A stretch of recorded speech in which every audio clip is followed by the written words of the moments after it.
السلام علیکم ورحمۃ اللہ وبرکاتہ۔ نحمدہ و نصلی علی رسولہ الکریم، اما بعد، اعوذ باللہ من الشیطان الرجیم، بسم اللہ الرحمن الرحیم۔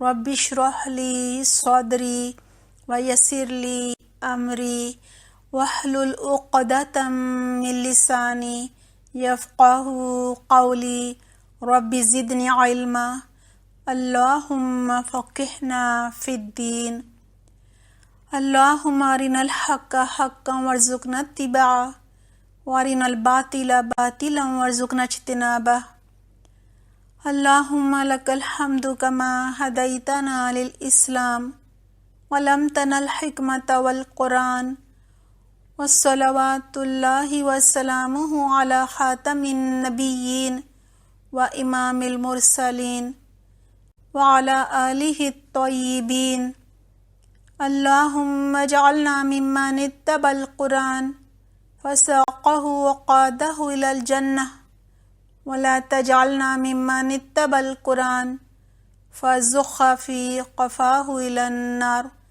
برحمتک یا عزیز یا غفار۔ کیا حال ہیں آپ سب کے؟ امید کرتی ہوں بالکل خیریت سے ہوں گے۔ دعا ہے اللہ سبحانہ تعالیٰ آپ سب پر اپنی خاص رحمتوں اور برکتوں کا نزول فرمائے، آپ کا دور قرآن سننا قبول فرمائے۔ اللہ سبحانہ تعالیٰ اس رمضان میں بہت سی نیکیاں کرنے کی توفیق عطا فرمائے۔ اللہ سبحانہ تعالیٰ اس قرآن کو بہترین طریقے سے سمجھنے والا اور عمل کرنے والا بنائے۔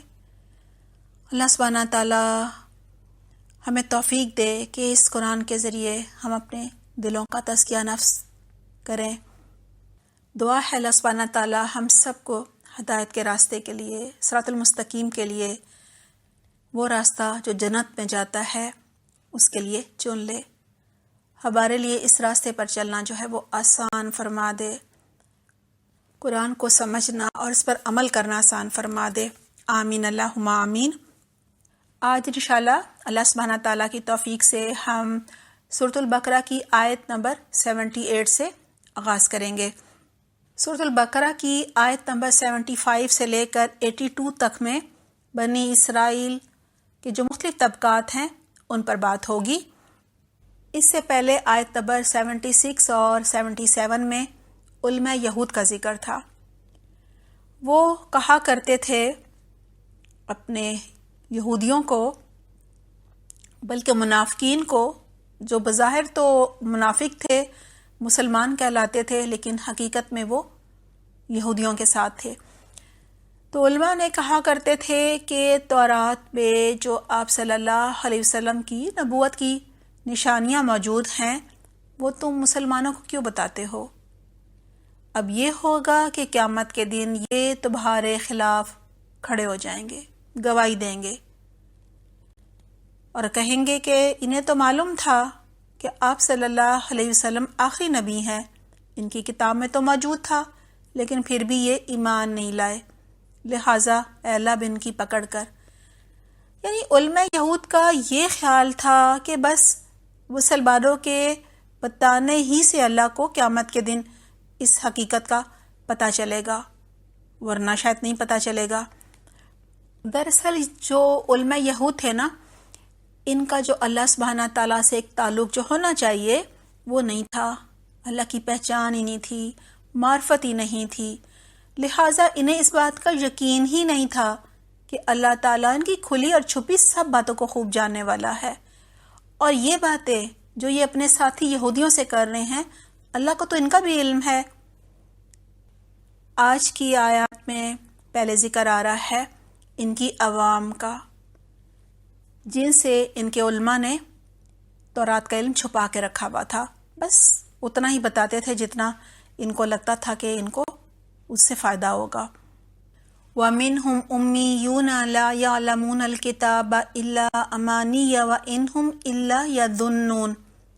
ان میں ایک دوسرا گروہ امیوں کا ہے جو کتاب کا تو علم رکھتے نہیں، بس اپنی بے بنیاد امیدوں اور آرزوؤں کو لیے بیٹھے ہیں اور محض وہم و گمان پر چلے جا رہے ہیں۔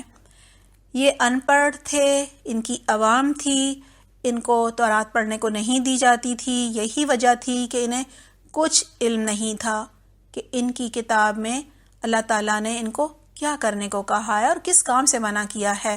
ہاں، انہوں نے بس کچھ من گھڑت جھوٹی توقعات جو ہے وہ انہوں نے اللہ سے لگائی ہوئی تھی کہ ہم تو اللہ کے چہیتے ہیں، ہم تو جہنم کی آگ میں جا ہی نہیں سکتے، آگ تو ہمیں چھو ہی نہیں سکتی. ہاں، اگر عذاب ہوا بھی تو بس چند دن کے لیے ہوگا، جتنے دن ہم نے بچھڑے کی پوجا کی تھی. یہ ان کا غلط عقیدہ تھا.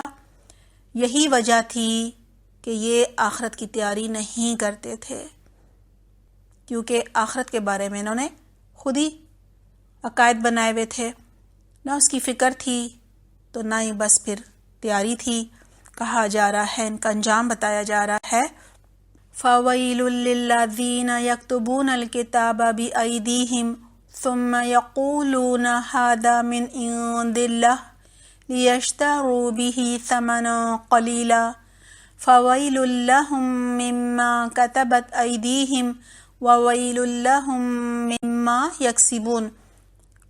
بس ہلاکت ہے، تباہی ہے ان لوگوں کے لیے جو اپنے ہاتھوں سے نوشتہ لکھتے ہیں. علماء یہود جو تھے وہ اپنے ہاتھ سے کتاب لکھتے تھے، پھر کہتے تھے یہ اللہ کی طرف سے ہے. علماء یہود ایسا اس لیے کرتے تھے تاکہ یہ لوگوں کی پسند کے فتوے دیں اور ان سے منہ مانگے دام جو ہیں وہ وصول کر سکیں.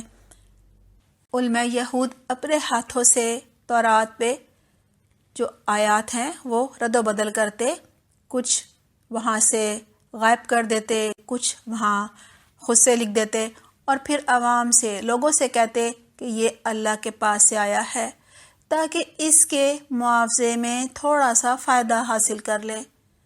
یعنی اس طبقے کے فائدے کی باتیں بتاتے اور ان سے مال بٹورتے، پھر بڑے لوگوں کی پسند کے فتوے دے کر ان سے مراد اور فائدے حاصل کرتے.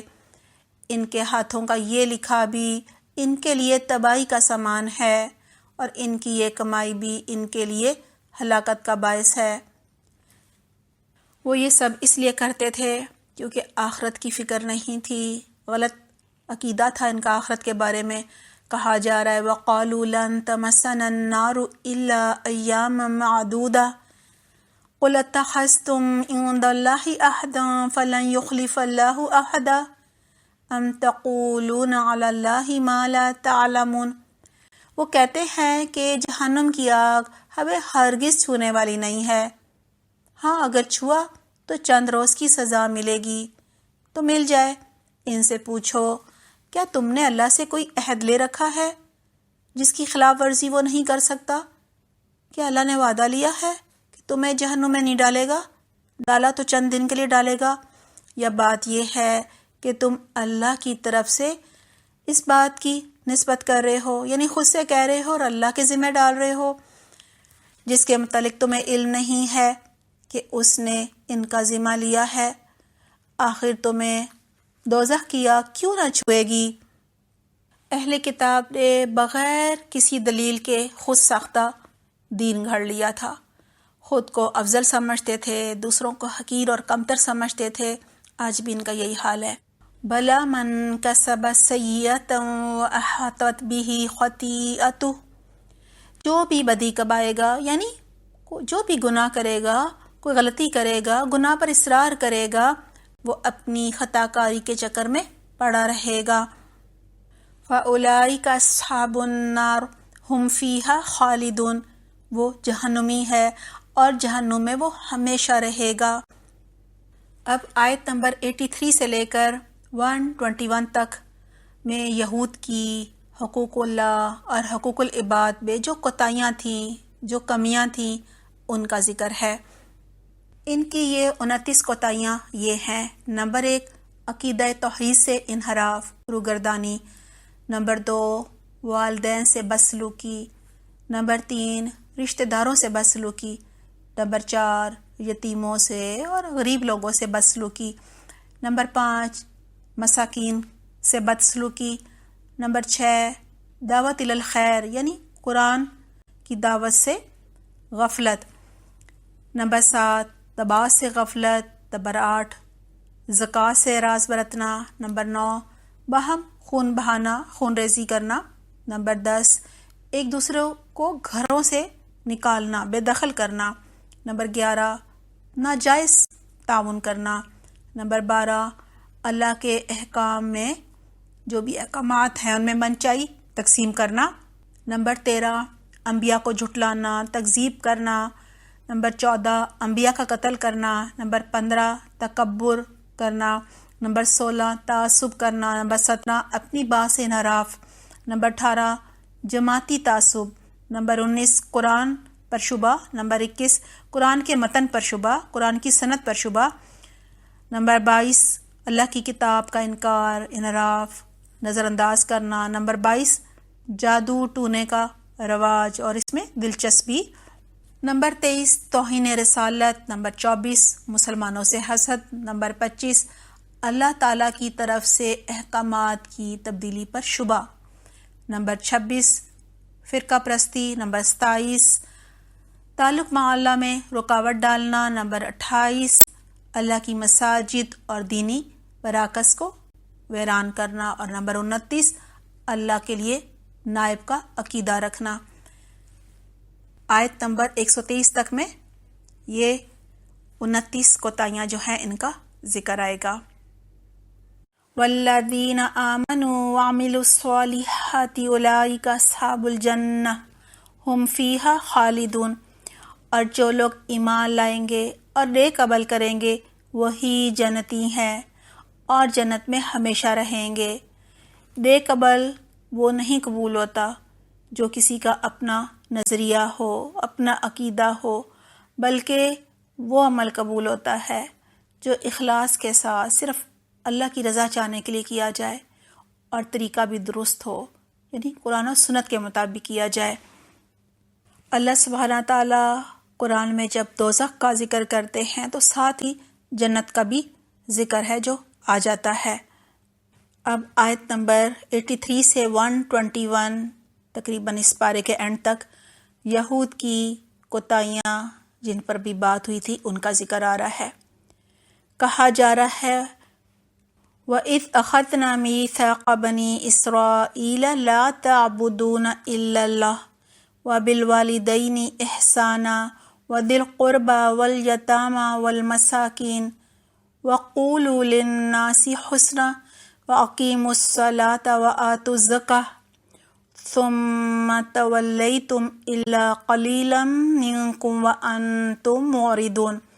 یاد کرو اسرائیل کی اولاد سے یعنی بنی اسرائیل سے ہم نے پختہ عہد لیا تھا کہ اللہ کے سوا کسی کی عبادت نہ کرنا، یعنی شرک نہ کرنا، ماں باپ کے ساتھ، رشتہ داروں کے ساتھ، یتیموں اور مسکینوں کے ساتھ نیک سلوک کرنا، لوگوں سے بھلی بات کہنا، یعنی ہر ایک کے ساتھ اچھے اخلاق سے پیش آنا، نماز قائم کرنا اور زکوٰۃ دینا، مگر تھوڑے آدمیوں کے سوا تم سب اس عہد سے پھر گئے اور اب تک پھرے ہوئے ہو۔ پھر یاد کرو ہم نے تم سے مضبوط عہد لیا تھا کہ آپس میں ایک دوسرے کا خون نہ بہانا اور نہ ایک دوسرے کو گھر سے بے گھر کرنا۔ ہوا کچھ اس طرح سے تھا کہ بنی اسرائیل نے یوشع بن نون کی سربراہی میں فلسطین جو ہے وہ فتح کر لیا اور وہاں ایک حکومت نہیں بنائی، 12 قبیلے تھے نا، 12 حکومتیں بنا لی۔ بجائے اس کے کہ یہ دشمن سے لڑتے، کرنے کیا لگے، یہ قبائل آپس میں ایک دوسرے سے جنگیں کرنے لگے، اپنے ہی لوگوں سے جنگیں کرتے، ان کو گھروں سے نکالتے، بے گھر کرتے اور پھر فدیہ دے کر چھڑا لاتے اور کہتے اے اللہ تو نے کہا تھا نا فدیہ دے کے چھڑا کے لانا، دیکھو ہم کتنے نیک ہیں، ہم نیکی کر رہے ہیں، چھڑا رہے ہیں۔ تو اللہ سبحانہ تعالیٰ نے کہا کہ تم پہ تو سب سے پہلے یہی سختی سے منع کیا گیا تھا کہ اپنے لوگوں کو نہ گھروں سے نکالنا، نہ انہیں قتل کرنا، نہ ان سے جنگیں کرنا۔ یہاں اسی عہد کا ذکر ہو رہا ہے۔ تم نے اس کا اقرار کیا تھا تم خود اس پر گواہ ہو، مگر آج وہی تم ہو کہ اپنے بھائی بندوں کو قتل کرتے ہو، یعنی تم سے تو عہد لیا گیا تھا قتل نہیں کرو گے، اپنی برادری کے کچھ لوگوں کو گھروں سے نکال دیتے ہو، ظلم و زیادتی کے ساتھ ان کے خلاف جتھے بندیاں کرتے ہو، یعنی گروہ بندی کرتے ہو، اور جب وہ لڑائی میں پکڑے ہوئے تمہارے پاس آتے ہیں تو ان کی رہائی کے لیے فدیہ کا لین دین کرتے ہو، یعنی ایک طرف اللہ کے حکم کی نافرمانی کرتے ہو اور دوسری طرف ایک حکم پر عمل کر کے بہت ہی دیندار بننے کی کوشش کرتے ہو، حالانکہ انہیں ان کے گھروں سے نکالنا ہی سرے سے تم پر حرام تھا۔ آج کل ہم بھی ایسے ہی کرتے ہیں، قرآن کے احکامات پر عمل تو کرتے ہیں لیکن سب پہ نہیں، ہاں جو حکم آسان لگا، پسند کا ہوا اس پر عمل کر لیا، اور جو مشکل ہوا اس کو چھوڑ دیا اور کہا اللہ تو غفور رحیم ہے۔ افتؤمنون ببعض الکتاب وتکفرون ببعض، تو کیا تم کتاب کے ایک حصے پر ایمان لاتے ہو اور دوسرے حصے کے ساتھ کفر کرتے ہو، اس کا انکار کرتے ہو؟ فما جزاء من يفعل ذلك منكم الا خزي في الحياة الدنيا ويوم القيامة يردون الى اشد العذاب وما الله بغافل عما تعملون۔ پھر تم میں سے جو لوگ ایسا کریں ان کی سزا اس کے سوا اور کیا ہوگی کہ دنیا کی زندگی میں ذلیل و خوار ہو کر رہیں گے اور آخرت میں شدید ترین عذاب کی طرف پھیرے جائیں گے۔ اللہ ان حرکات سے بے خبر نہیں ہے جو تم کر رہے ہو۔ یہ وہ لوگ ہیں جنہوں نے آخرت بیچ کر دنیا کی زندگی خرید لی ہے، یعنی دنیا کے وقتی اور جو حقیر فائدے ہیں ان کی خاطر آخرت داؤ پر لگا دی ہے۔ فلا یخفف عنہم العذاب ولا هم ینصرون، لہٰذا نہ ان کی سزا میں کوئی کمی ہوگی اور نہ انہیں کوئی مدد پہنچ سکے گی، یعنی اب اللہ ان کی مدد نہیں کرے گا، اور جب ان کو سزا مل رہی ہوگی جہنم میں تو کوئی وقفہ نہیں ہوگا، کوئی کمی نہیں ہوگی اور کوئی مددگار بھی نہیں آئے گا۔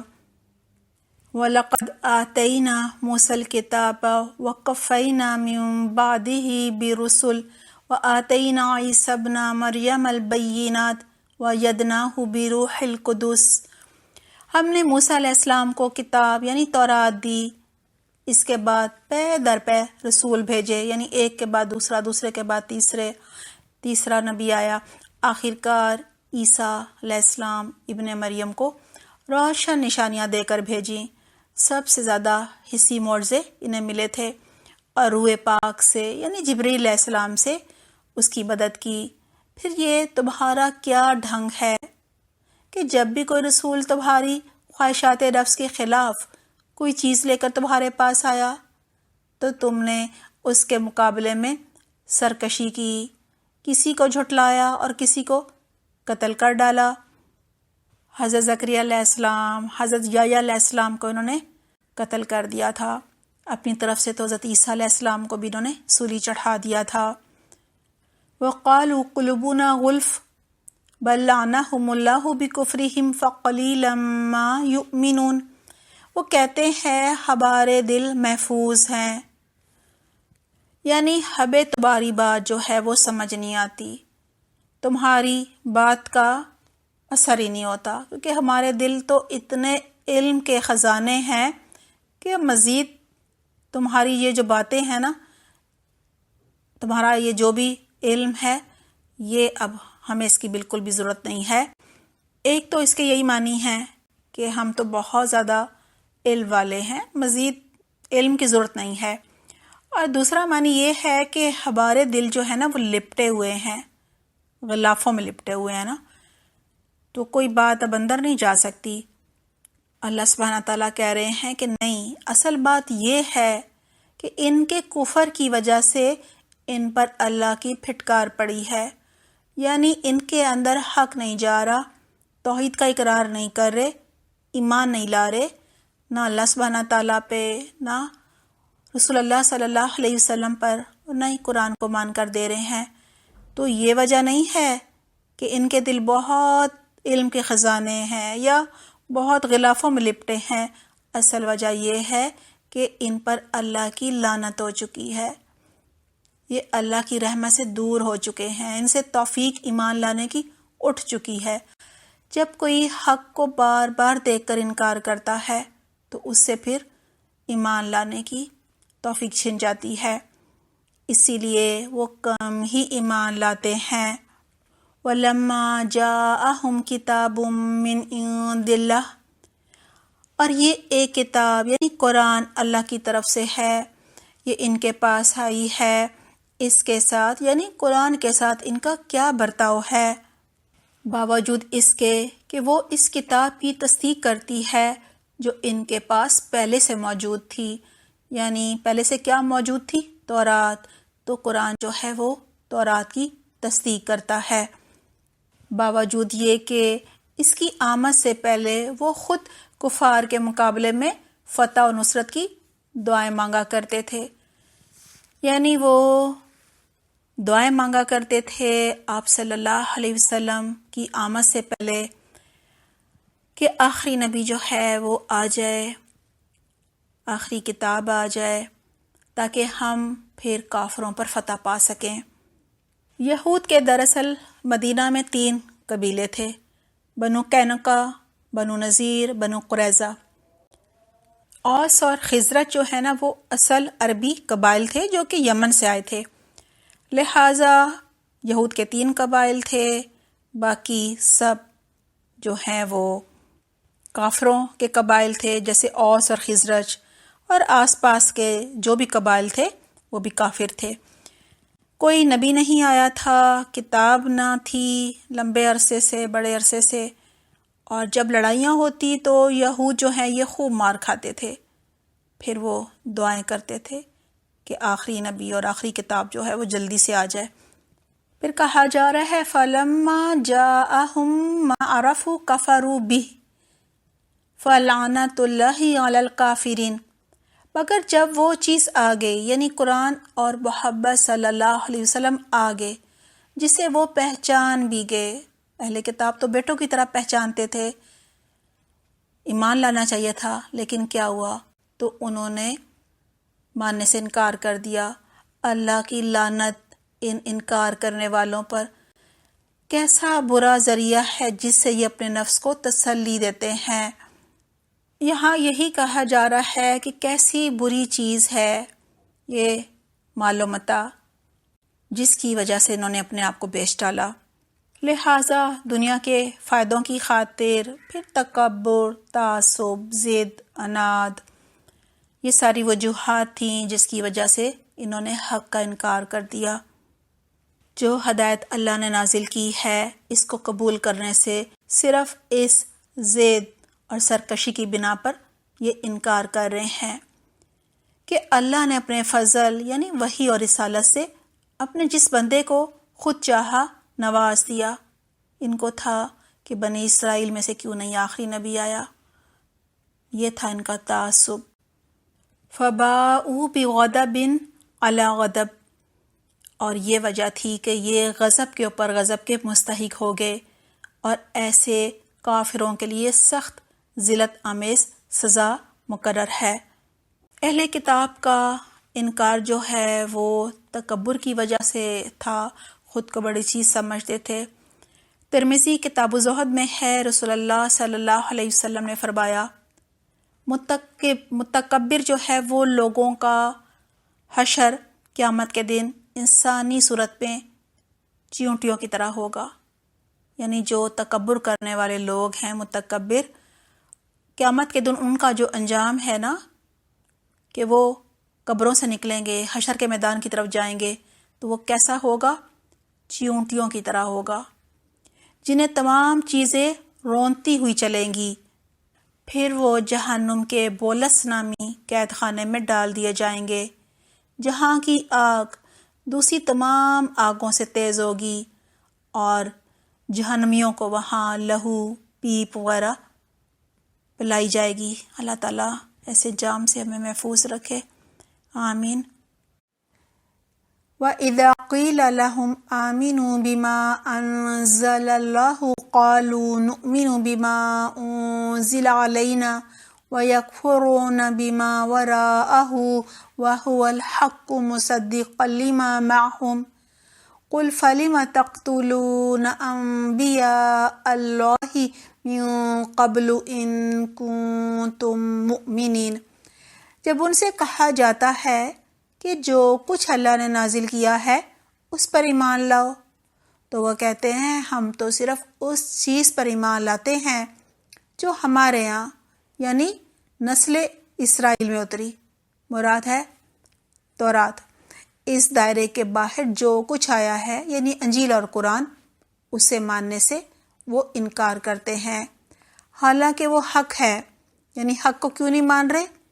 تکبر کی وجہ سے، تعصب کی وجہ سے، انات کی وجہ سے، اور اس تعلیم کی تصدیق اور تائید کرتا ہے جو ان کے پاس ہے یعنی تورات اور انجیل کی۔ اچھا ان سے کہو اگر تم اس تعلیم ہی پر ایمان رکھنے والے ہو جو تمہارے یہاں آئی تھی تو اس سے پہلے اللہ کے ان پیغمبروں کو جو خود بنی اسرائیل میں پیدا ہوئے تھے کیوں قتل کرتے رہے؟ زکریا علیہ السلام کو، یحییٰ علیہ السلام کو کیوں قتل کیا؟ اگر تم اپنی کتاب کو سچ سمجھتے تھے، اس کو برحق سمجھتے تھے۔ وَلَقَدْ جَاءَكُم مُوسَىٰ بِالْبَيِّنَاتِ ثُمَّ اتَّخَذْتُمُ الْعِجْلَ مِن بَعْدِهِ وَأَنْتُمْ ظَالِمُونَ۔ تمہارے پاس موسیٰ علیہ السلام کیسی کیسی روشن نشانیاں، معجزے لے کر آئے، پھر بھی تم ایسے ظالم تھے کہ اس کی پیٹھ موڑتے ہی بچڑے کو معبود بنا بیٹھے۔ یعنی جب وہ تورات لینے کے لیے کوہ طور پر گئے تو پیچھے سے تم نے شرک کر لیا۔ پھر ذرا اس میثاق کو یاد کرو، اس عہد کو یاد کرو جو طور کو تمہارے اوپر اٹھا کر ہم نے تم سے لیا تھا۔ یعنی کوہ طور اٹھایا اور چھتری کی طرح ان کے سروں پر مسلط کیا اور پھر ان سے عہد لیا۔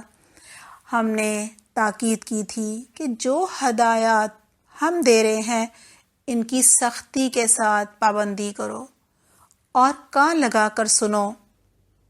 قالوا سمعنا وعصینا واشربوا فی قلوبہم العجل بکفرہم قل بئس ما یأمرکم بہ ایمانکم ان کنتم مؤمنین۔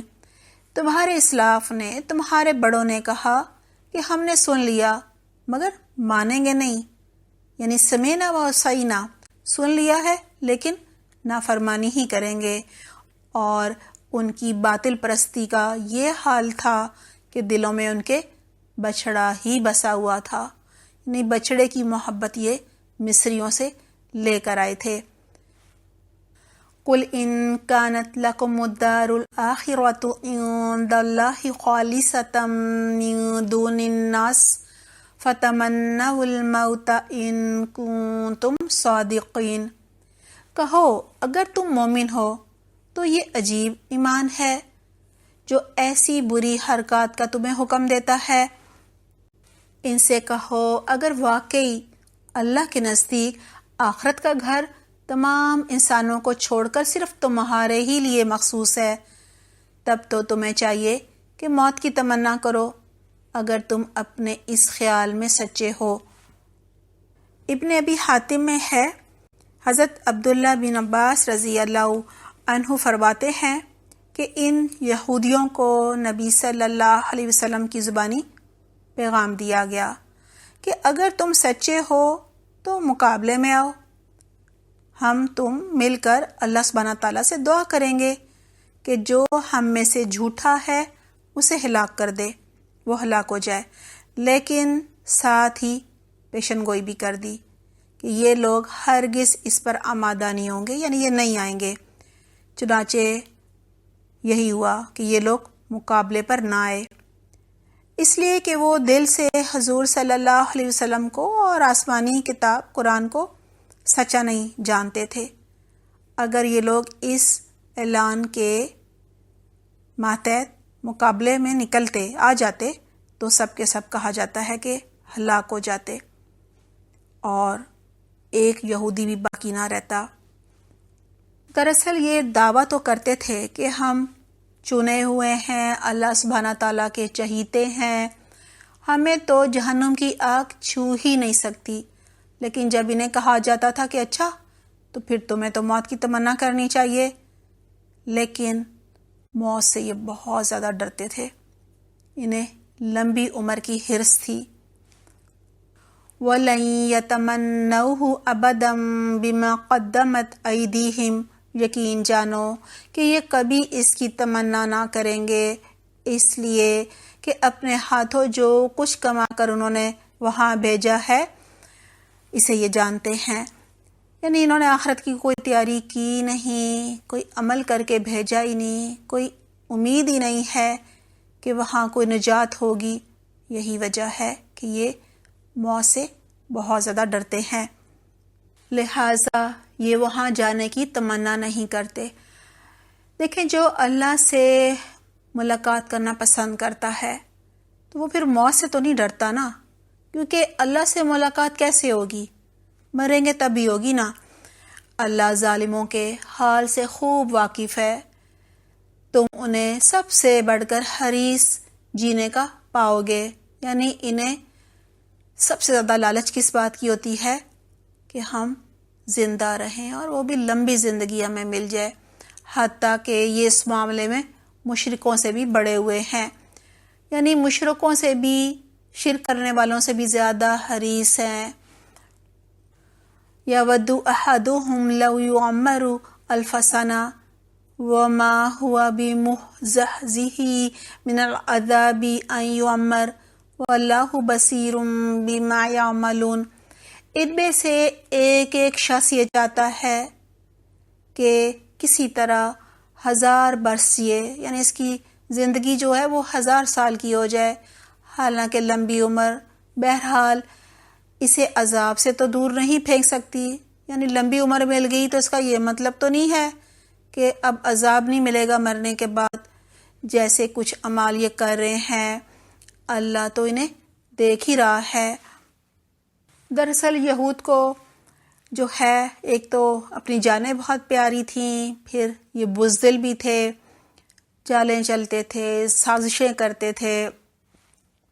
مشرکوں کو جیسے کہ اوس اور خزرج کو، دونوں کو جنگوں کے لیے سود پر پیسہ دیتے تھے، اوس کو بھی خزرج کو بھی۔ ان کے قبائل میں سے ایک نے اوس کے ساتھ جو ہے وہ حلیف تھا اس کا، اور دوسرے کا خزرج، لہٰذا یہ ان کو لڑاتے رہتے تھے۔ اس طرح ان کا اسلحہ بھی بکتا تھا، آج بھی ان کا یہی طریقہ ہے۔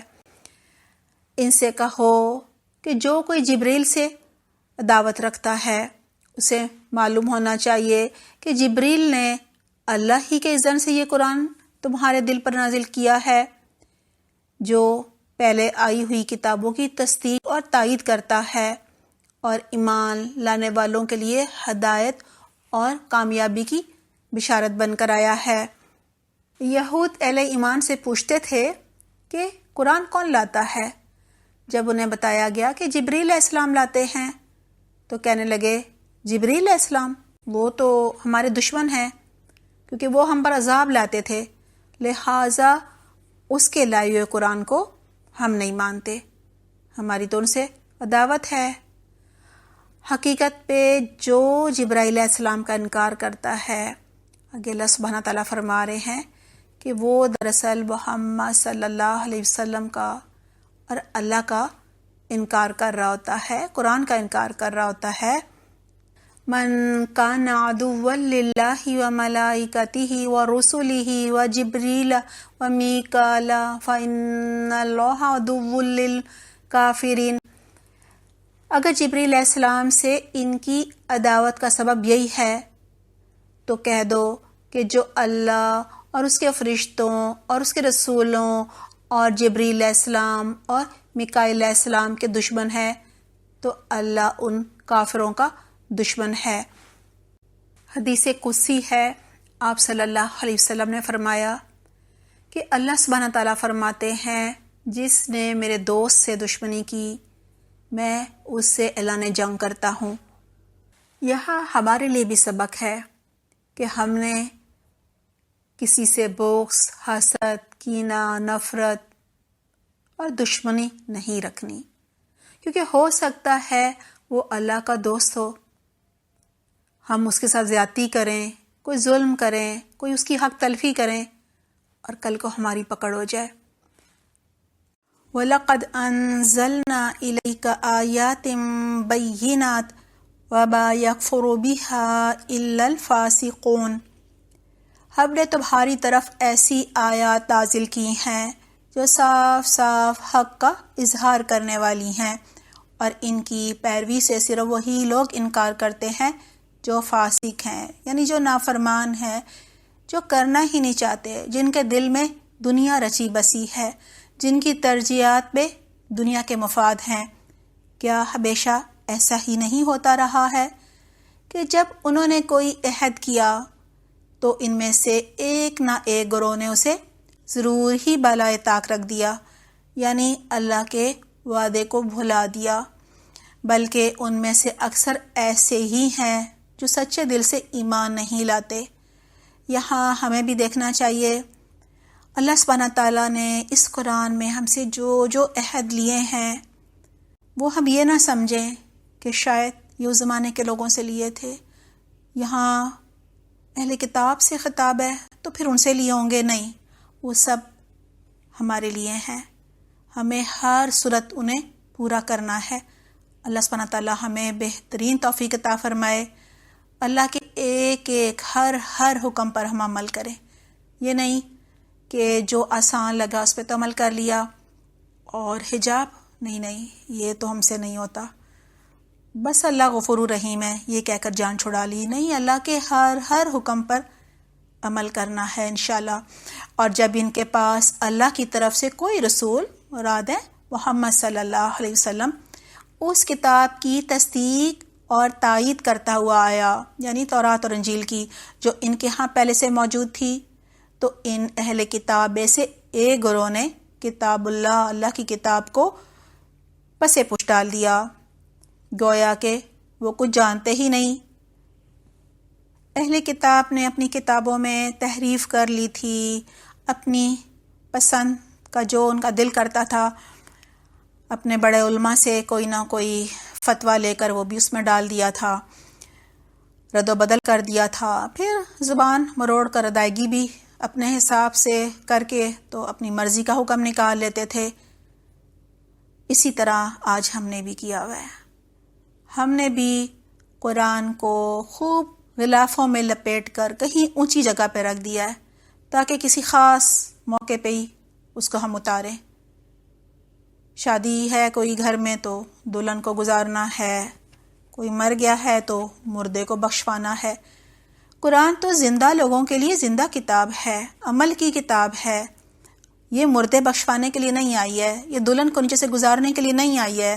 اگر دلہن نے قرآن پڑھا ہوگا، اس کے مطابق عمل کرے گی تو اس کی زندگی میں بہت ساری خیر و برکت آ جائے گی، بہت ساری آسانیاں آ جائیں گی، اسے موقع محل سے بات کرنی آ جائے گی، اسے اچھا اخلاق آ جائے گا، اسے سمجھ آ جائے گی بچوں کی تربیت کس طرح سے کرنی ہے، کہ وہ بڑے ہو کر یہ نہیں کہ کسی نہ کسی فتنے میں مبتلا ہوگے۔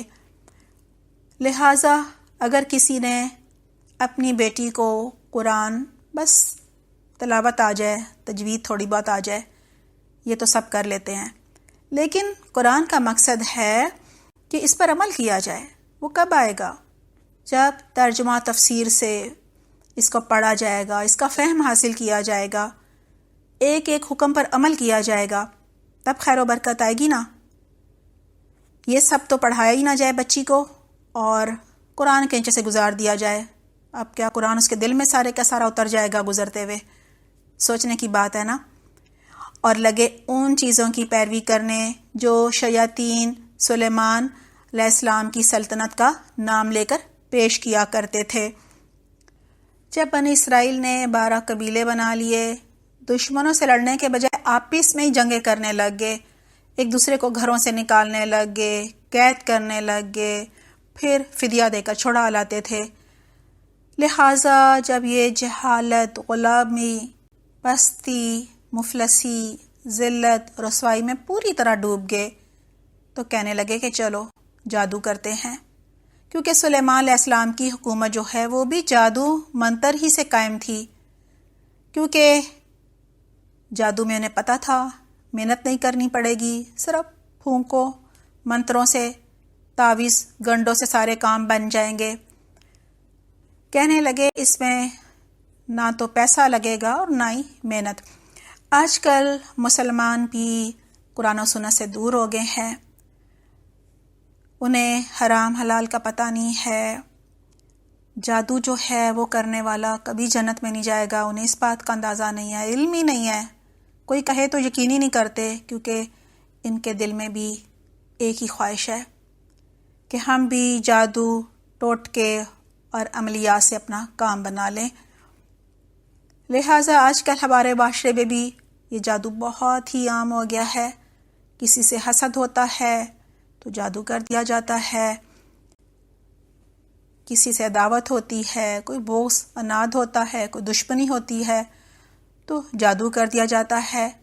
یہی وجہ ہے کہ جن کو کوئی بیماری ہوتی ہے وہ بجائے اس کے کہ اس بیماری کا پتہ لگائیں کہ بیماری کیا ہوئی ہے، اس کا علاج کریں، وہ بھی بس یہ کہہ کے کہ جھاڑ پھونک کروائیں گے، ہمیں تو جادو ہو گیا ہے۔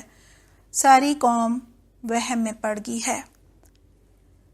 لہٰذا کہا جا رہا ہے وَاتَّبَعُوا مَا تَتْلُو الشَّيَاطِينُ عَلَى مُلْكِ سُلَيْمَانَ، یہ بھی ان کاموں میں پڑ گئے جو شیاطین سلیمان علیہ السلام کی سلطنت کا نام لے کر کیا کرتے تھے۔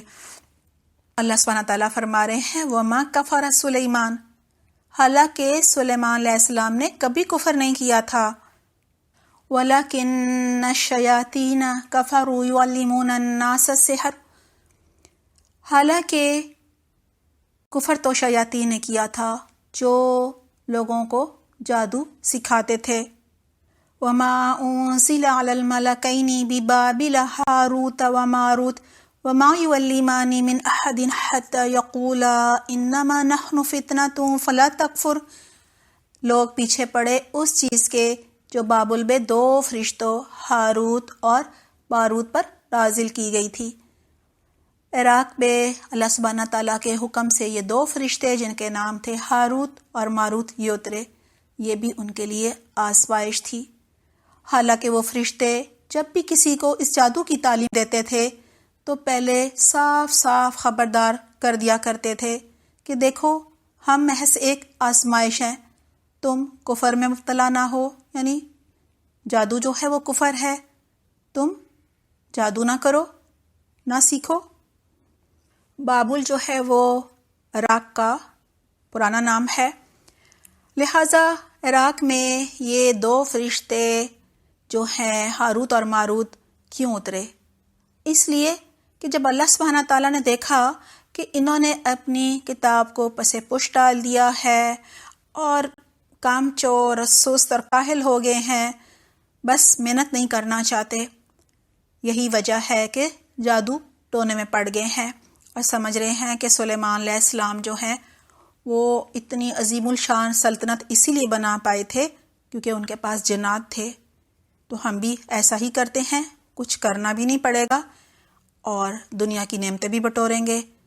تو اللہ سبحانہ تعالیٰ نے یہ آزمائش جو تھی اس میں ان کو مبتلا کر دیا، اور یہ بہت بڑی آزمائش تھی۔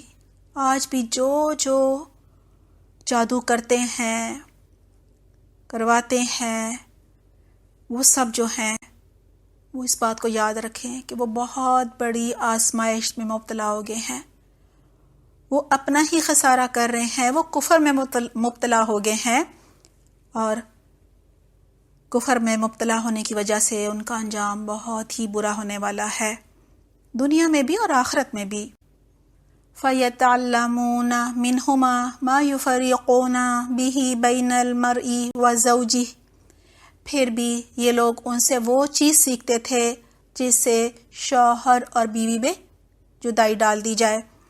یہاں بتایا جا رہا ہے کہ یہ حد سے گر گئے تھے، جادو بھی وہ سیکھتے تھے کہ شوہر اور بیوی کے درمیان جدائی ڈال دی جائے، یا تو کسی کی بیوی پسند آ جاتی تھی، خود شادی کرنا چاہتے تھے۔ دیکھیں گھر جو ہے نا وہ میاں بیوی سے بنتا ہے، جب گھر مضبوط ہوگا نا تو معاشرہ مضبوط ہوگا، اور گھر مضبوط ہونے کا جو ہے وہ سب سے بڑا اصول یہی ہے کہ میاں بیوی کے اچھے تعلق ہوں آپس میں.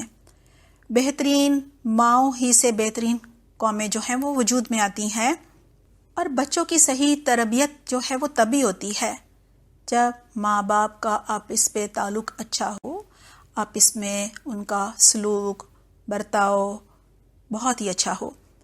آج کل ہمارے معاشرے میں بھی تعویذ، جادو، گنڈے یہ جو ہیں اس کا رواج بہت زیادہ ہو گیا ہے. جیسا پہلے بات ہوئی حسد کی وجہ سے، اور اسی وجہ سے پھر لوگوں کے گھر ٹوٹ جاتے ہیں. لوگوں کے گھر اس لیے ٹوٹتے ہیں کیونکہ جادو ہی یہ کیا جاتا ہے کہ دونوں میں سے ایک جو ہے وہ اس حال کو پہنچ جاتا ہے کہ وہ پھر نوبت طلاق تک آتی ہے. اور بعض اوقات تو اس قدر کسی کے اندر حسد کی آگ بھڑک رہی ہوتی ہے کہ وہ جادو کے ذریعے دوسروں کی جان بھی لے لیتا ہے اور خود اپنے لیے بھڑکتی ہوئی جو آگ ہے نا وہ خرید لیتا ہے. وَمَا هُمْ بِضَارِّينَ بِهِ مِنْ أَحَدٍ إِلَّا بِإِذْنِ اللَّهِ وَيَتَعَلَّمُونَ مَا يَضُرُّهُمْ وَلَا يَنفَعُهُمْ. ظاہر تھا کہ اللہ کے اذن کے بغیر وہ اس جادو کے ذریعے کسی کو بھی نہ کوئی نقصان پہنچا سکتے تھے اور نہ کوئی نفع نہ کوئی فائدہ، مگر اس کے باوجود لوگ ایسی چیز سیکھتے تھے جو خود ان کے لیے نفع بخش نہیں تھی بلکہ نقصان دہ تھی، اور انہیں خوب معلوم تھا کہ وہ جو چیز خرید رہے ہیں آخرت میں ان کو اس کا کوئی بھی حصہ نہیں ملے گا. وَلَبِئْسَ مَا شَرَوْا بِهِ أَنفُسَهُمْ لَوْ كَانُوا يَعْلَمُونَ. کتنی بری بتا تھی جس کے بدلے انہوں نے اپنی جانوں کو بیچ ڈالا، کاش انہیں معلوم ہوتا. بخاری کتاب الطب میں ہے ما انزل اللہ داء، یعنی اللہ سبحانہ تعالیٰ نے جتنی بیماریاں پیدا کی ہیں ان سب کے علاج بھی پیدا کیے ہیں. وَلَوْ أَنَّهُمْ آمَنُوا وَاتَّقَوْا لَمَثُوبَةٌ مِّنْ عِندِ اللَّهِ خَيْرٌ لَوْ كَانُوا يَعْلَمُونَ. اگر وہ ایمان لاتے اور تقوی اختیار کرتے، یعنی اللہ سے ڈرتے، جادو کرنے سے بچتے، تو اللہ کے ہاں اس کا جو بدلہ ملتا وہ ان کے لیے زیادہ بہتر تھا. یعنی دنیا کے جو حقیر فائدے چاہ رہے تھے اور اس کے لیے اپنی آخرت برباد کر رہے تھے. جادو ٹونا کرنے والے کی کبھی بھی کہا جاتا ہے بخشش نہیں ہوگی. یہی وجہ تھی کہ بعض صحابہ کرام رضی اللہ عنہم کی رائے یہ تھی کہ انہیں قتل کر دینا چاہیے. اے لوگو جو ایمان لائے ہو، رائنا نہ کہا کرو بلکہ انظر نہ کہو اور توجہ سے بات کو سنو. یہاں پہ اللہ سبحانہ تعالیٰ صحابہ کرام رضی اللہ عنہم کو آداب مجلس سکھا رہے ہیں. دراصل ہوتا اس طرح سے تھا کہ مجلس میں یہود اور ان کے نقش قدم پر چلنے والے جو منافقین تھے، وہ جب آپ صلی اللہ علیہ وسلم کی کوئی بات سمجھ نہیں آتی تھی تو رائنا کہنے کی بجائے، جس کے معنی ہوتے تھے ہماری رعایت کیجئے، وہ رائنا اس کو کھینچ لیتے تھے اور جس کے معنی بن جاتے تھے ہمارے چرواہے. یہ دراصل وہ آپ صلی اللہ علیہ وسلم کا مذاق اڑا رہے ہوتے تھے. تو اللہ سبحانہ تعالیٰ نے کہا کہ رائنا کہنا ہی چھوڑ دو بلکہ کہو انظرنا، کہ ہماری طرف نظر کیجئے، توجہ کیجئے. اللہ سبحانہ تعالیٰ اہل ایمان کو کافروں کی بول چال اور جو بھی ان کے طور طریقے تھے، ان کے کام تھے، ان کی مشابہت سے روک رہے ہیں. یہود کے طریقے جو تھے وہ یہی تھے نا، مذاق اڑانا، تانے دینا، اللہ کے کلام کو زبان دبا کر ایسے بولتے تھے کہ وہ من پسند اور غلط معنی نکال لیا کرتے تھے. جیسے کہ کہا کرتے تھے السلام علیکم، سام کہتے ہیں موت کو، نعوذ باللہ. مراد کیا ہوتی تھی؟ کہنا کیا چاہ رہے ہوتے تھے؟ دل میں کیا تھا کہ تم پر موت واقع ہو. بخاری و مسلم میں بھی ہے کہ جب یہ لوگ کہیں السلام علیکم تو پھر ان کو جواب بھی یہ دینا چاہیے وعلیکم. اتنا جواب. اس کے کیا معنی ہوں گے کہ جو بدعا ہمیں دے رہے ہو وہ تمہارے لیے قبول ہو، تمہارے حق میں قبول ہو، یعنی تمہیں موت واقعہ ہو۔ ابو داؤد کتاب اللباس میں بھی ہے کہ جو کسی قوم سے مشابہت کر رہے، یعنی اس جیسا حلیہ، چال ڈھال، بول چال اپنانے کی کوشش کرے، اس جیسے اتوار جو ہے وہ اپنائے، وہ انہی میں سے ہے۔ لہٰذا ان جیسی بول چال اختیار کرنا اور پھر فخر کرنا جی ہم جیسی تو انگلش کسی کی بھی نہیں ہے، یعنی ان جیسے اقوال، افعال، ان جیسے لباس پہننا، ان جیسی عبادات کرنا، ان کے تہوار منانا، یہ ہماری شریعت میں سخت منع ہے۔ اور ہم اہل ایمان جب آپس میں بھی بات چیت کریں تو ہمیں اپنی گفتگو کا جائزہ لینا چاہیے، اچھے الفاظ کا انتخاب کرنا چاہیے اور اچھا انداز اپنانا چاہیے، نرمی سے بات کرنی چاہیے، اور کوئی بھی ایسی بات نہیں کہنی چاہیے جو ہمیں کہی جائے تو ہمیں بڑی بری لگ جائے۔ وَلِلْكَافِرِينَ عَذَابٌ علیم، یہ کافر تو عذاب علیم کے مستحق ہیں، یعنی یہ یہود و نصارہ، ایمان نہ لانے والے، یہ لوگ جنہوں نے دعوت حق کو قبول کرنے سے انکار کر دیا ہے، خواہ اہل کتاب میں سے ہو یہود و نصارہ یا مشرک ہوں، ہرگز یہ پسند نہیں کرتے کہ تمہارے رب کی طرف سے تم پر یعنی آپ صلی اللہ علیہ وسلم پر کوئی بھلائی نازل ہو، مگر اللہ جس کو چاہتا ہے اپنی رحمت مراد نبوت کے لیے چن لیتا ہے، اور وہ بڑا فضل فرمانے والا ہے۔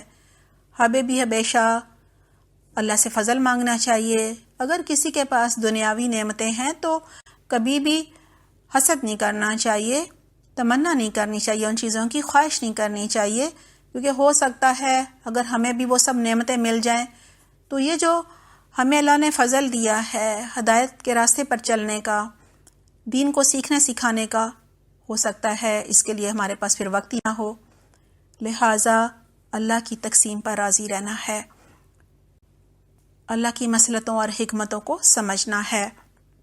مَا نَنسَخْ مِنْ آیَةٍ أَوْ نُنسِهَا نَأْتِ بِخَيْرٍ مِّنْهَا أَوْ مِثْلِهَا أَلَمْ تَعْلَمْ أَنَّ اللَّهَ عَلَى كُلِّ شَيْءٍ قَدِيرٌ، ہم اپنی جس آیت کو منسوخ کر دیتے ہیں یا بھلا دیتے ہیں اس کی جگہ اس سے بہتر لاتے ہیں، یا کم از کم ویسی ہی۔ دین کے جو احکامات ہیں وہ آہستہ آہستہ نازل ہوئے۔ پہلے کہا گیا شراب میں فائدے جو ہیں وہ کم ہیں، نقصان زیادہ ہیں۔ پھر کہا گیا کہ جب نماز پڑھو تو شراب نہیں پیو، اور پھر آہستہ آہستہ جو ہے یہ حرام قرار دے دی گئی۔ یعنی پہلے جو آیات اتری ان کی بھی کوئی حکمت تھی، مصلحت تھی، پھر وہ چینج کر دی گئیں، یا آیات رہیں حکم منسوخ کر دیا گیا، تو یہ سب اللہ تعالیٰ کی حکمت ہوتی ہے۔ کیا تم جانتے نہیں ہو کہ اللہ ہر چیز پر قدرت رکھتا ہے؟ کیا تمہیں خبر نہیں ہے کہ زمین اور آسمانوں کی فرما برداری اطاعت اللہ ہی کے لیے ہے، اور اس کے سوا کوئی تمہاری خبرگیری کرنے اور تمہاری مدد کرنے والا نہیں ہے۔ ام تريدون ان تسألوا رسولكم كما سئل موسى من قبل ومن يتبدل الكفر بالإيمان فقد ضل سواء السبيل، پھر کیا تم اپنے رسول سے اس قسم کے سوالات اور مطالبے کرنا چاہتے ہو جیسے اس سے پہلے موسیٰ علیہ السلام سے کیے جا چکے ہیں؟ بنی اسرائیل کی جو ہے وہ عادت تھی، بے جا سوالات کیا کرتے تھے، گائے کیسی ہو، رنگ کیسا ہو، عمر کیا ہو، اس طرح وہ اپنے لیے جو ہے مشکلات پیدا انہوں نے کر لی تھی۔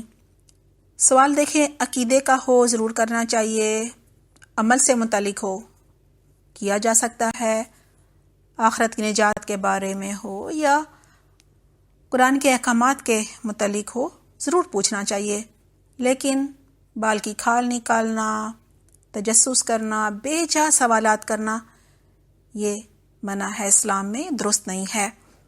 بخاری و مسلم میں ہے، نبی صلی اللہ علیہ وسلم فضول بکواس کرنے سے، بال کو ضائع کرنے سے اور زیادہ پوچھ گچھ یعنی تجسس اور سوالات کرنے سے منع فرماتے تھے۔ آپ صلی اللہ علیہ وسلم نے فرمایا، جب تک میں کچھ نہ کہوں تم بھی نہ پوچھو۔ تم سے پہلے لوگوں کو اسی بری خصلت نے ہلاک کر دیا کہ وہ بکثرت سوال کیا کرتے تھے اور اپنے نبیوں کے سامنے اختلاف کرتے تھے۔ جب میں تمہیں کوئی حکم دوں تو اپنی طاقت کے مطابق بجا لاؤ، اور اگر منع کروں تو رک جایا کرو۔ یہ آپ صلی اللہ علیہ وسلم نے اس وقت فرمایا تھا جب لوگوں کو خبر دی کہ اللہ سبحانہ تعالیٰ نے تم پر حج فرض کیا ہے، تو کسی نے کہا، حضور صلی اللہ علیہ وسلم ہر سال؟ آپ صلی اللہ علیہ وسلم خاموش ہو گئے۔ اس پر پھر پوچھا گیا، آپ صلی اللہ علیہ وسلم نے کوئی جواب نہ دیا۔ تیسری دفعہ پھر یہی سوال کیا گیا۔ آپ صلی اللہ علیہ وسلم نے فرمایا، ہر سال نہیں، لیکن اگر میں ہاں کہہ دیتا یعنی کہتا ہاں ہر سال، تو ہر سال پھر فرض ہو جاتا اور پھر تم کبھی بھی اس حکم پر عمل نہ کر سکتے، یعنی مشکل ہو جاتا نا، پھر مشکل میں پڑ جاتے۔ حالانکہ جس شخص نے ایمان لانے کے بعد کفر کا راستہ اختیار کیا تو وہ رائے راست سے، سیدھے راستے سے بھٹک گیا۔ اہل کتاب میں سے اکثر لوگ یہ چاہتے ہیں کہ کسی طرح تمہیں ایمان سے پھیر دیں، یعنی کفر کی طرف لے جائیں، اگرچہ حق ان پر ظاہر ہو چکا ہے، یعنی پہچان گئے ہیں کہ یہ واقعی آخری نبی ہے، یہ قرآن برحق ہے، مگر اپنے نفس کے حسد کی بنا پر تمہارے لیے ان کی یہ خواہش ہے۔ حسد یہی تھا کہ نبوت جو ہے وہ بنی اسرائیل میں کیوں نہیں آئی، بنی اسماعیل میں کیوں آ گئی۔ اس کے جواب میں تم درگزر سے کام لو، یعنی ان کے ساتھ بحث مباحثہ نہ کرو، یہ جھگڑنا چاہتے ہیں تو بدلے میں خاموشی اختیار کرو تاکہ تمہاری جو طاقت ہے وہ ضائع نہ ہو اور وہ دین کے کاموں میں لگے۔ کب تک درگزر کرو؟ آگے جواب آ رہا ہے، حتی یاتی اللہ بامرہ ان اللہ علی کل شیء قدیر، یہاں تک کہ اللہ خود ہی اپنا فیصلہ سنا دے، اپنا فیصلہ نافذ کر دے۔ مطمئن رہو کہ اللہ ہر چیز پر قدرت رکھتا ہے۔ نماز قائم کرو اور زکوٰۃ دو، یعنی تم نیکیوں میں سبقت کرو، نیکیوں میں آگے بڑھو۔ تم اپنی آخرت کے لیے جو بھلائی کما کر آگے بھیجو گے اللہ کے ہاں اسے موجود پاؤ گے۔ یہاں یہی کہا جا رہا ہے کہ اگر تم ان سے بحث مباحثہ کرو گے، یہ جو چالیں چل رہے ہیں ان کا توڑ کرنے میں لگ جاؤ گے، تو پھر کیا ہوگا؟ تمہارا وقت، تمہاری صلاحیتیں اور تمہارا مال انہی چیزوں میں صرف ہو جائے گا۔ لہٰذا ان کو درگزر کرو، سنی انسنی کرو اور کرنے کے کام کرو۔ وہ کیا ہیں؟ اللہ سے تعلق مضبوط کرو، صدقہ خیرات کرو۔ اس سے کیا ہوگا؟ اللہ کی راہ میں جو بھی خرچ کرو گے، اپنا وقت، اپنی صلاحیتیں، اپنا مال، اپنی جان، اس کا پورا پورا اجر اللہ کے پاس پاؤ گے۔ اور اللہ تو بہت ہی قدر کرنے والا ہے نا، قدردانی کرتا ہے۔ اللہ دنیا میں بھی بہترین اس کا بدلہ جو ہے وہ لوٹا کر دیتا ہے۔ ان اللہ بما تعملون بصیر، اور جو کچھ تم کرتے ہو، یعنی جو بھی نیکیاں کرو گے، صدقہ خیرات کرو گے، وہ سب اللہ کی نظر میں ہے، یعنی کرامن کاتبین لکھ رہے ہیں، سب اللہ دیکھ رہا ہے، کچھ بھی ایسا نہیں جس کا تمہیں بدلہ نہ ملے۔ ایک حدیث کا مفہوم ہے، آپ صلی اللہ علیہ وسلم نے ایک بکری صدقہ کی۔ حضرت عائشہ رضی اللہ عنہا سے پوچھا کیا بچا ہے؟ انہوں نے کہا بکری کی ران بچی ہے۔ تو آپ صلی اللہ علیہ وسلم نے فرمایا، کہو وہی تو نہیں بچی، یعنی جو اللہ کی راہ میں دے دیا غریبوں کو، ضرورت مندوں کو، وہ تو اللہ نے قبول کر لیا، وہ تو چلا گیا، آگے جمع ہو گیا، لیکن جو خود کھا پی لیا، بس سمجھو ظاہر ہے اس کا تو پھر اجر نہیں ملے گا نا، وہ تو آپ نے کھا پی لیا، لہٰذا وہ اللہ کے خزانے میں جمع ہونے سے بچ گیا۔ وقالوا لن يدخل الجنة إلا من كان هودا أو نصارى تلك أمانيهم قل هاتوا برهانكم إن كنتم صادقين۔ ان کا کہنا ہے، یعنی اہل کتاب کا، کہ کوئی شخص جنت میں نہ جائے گا۔ یہودی کہتے تھے جب تک کہ وہ یہودی نہ ہو، اور عیسائی کہتے تھے جب تک وہ عیسائی نہ ہو۔ یہ ان کی تمنائیں ہیں، یعنی یہ تو ان کی دل کی خواہشیں ہیں، ان کی آرزویں ہیں، یعنی ان کی کوئی حقیقت نہیں ہے۔ یہود و نصارہ جو دونوں تھے مسلمانوں کے خلاف، تب بھی جمع تھے، آج بھی اسلام دشمنی میں یہ جمع ہیں۔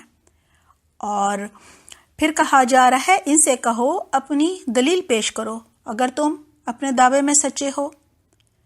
لہٰذا جب کوئی حق پر نہ ہو، کوئی غلط ہو اور پھر بحث مباحثہ کرے تو ہمیں اس سے نہیں الجھنا چاہیے، بحث مباحثہ بالکل نہیں کرنا چاہیے، بلکہ دلیل مانگنی چاہیے اور خود بھی دلیل ہی سے بات کرنی چاہیے۔ دراصل نہ تمہاری کچھ خصوصیت ہے نہ کسی اور کی، حق یہ ہے کہ جو بھی اپنی ہستی کو اللہ کی اطاعت میں سونپ دے اور نیک عمل کرے، اس کے لیے اس کے رب کے پاس اس کا اجر ہے۔ وَلَا خَوْفٌ عَلَيْهِمْ وَلَا هُمْ يَحْزَنُونَ، اور ایسے لوگوں کے لیے کوئی خوف یا رنج کا موقع نہیں ہوگا۔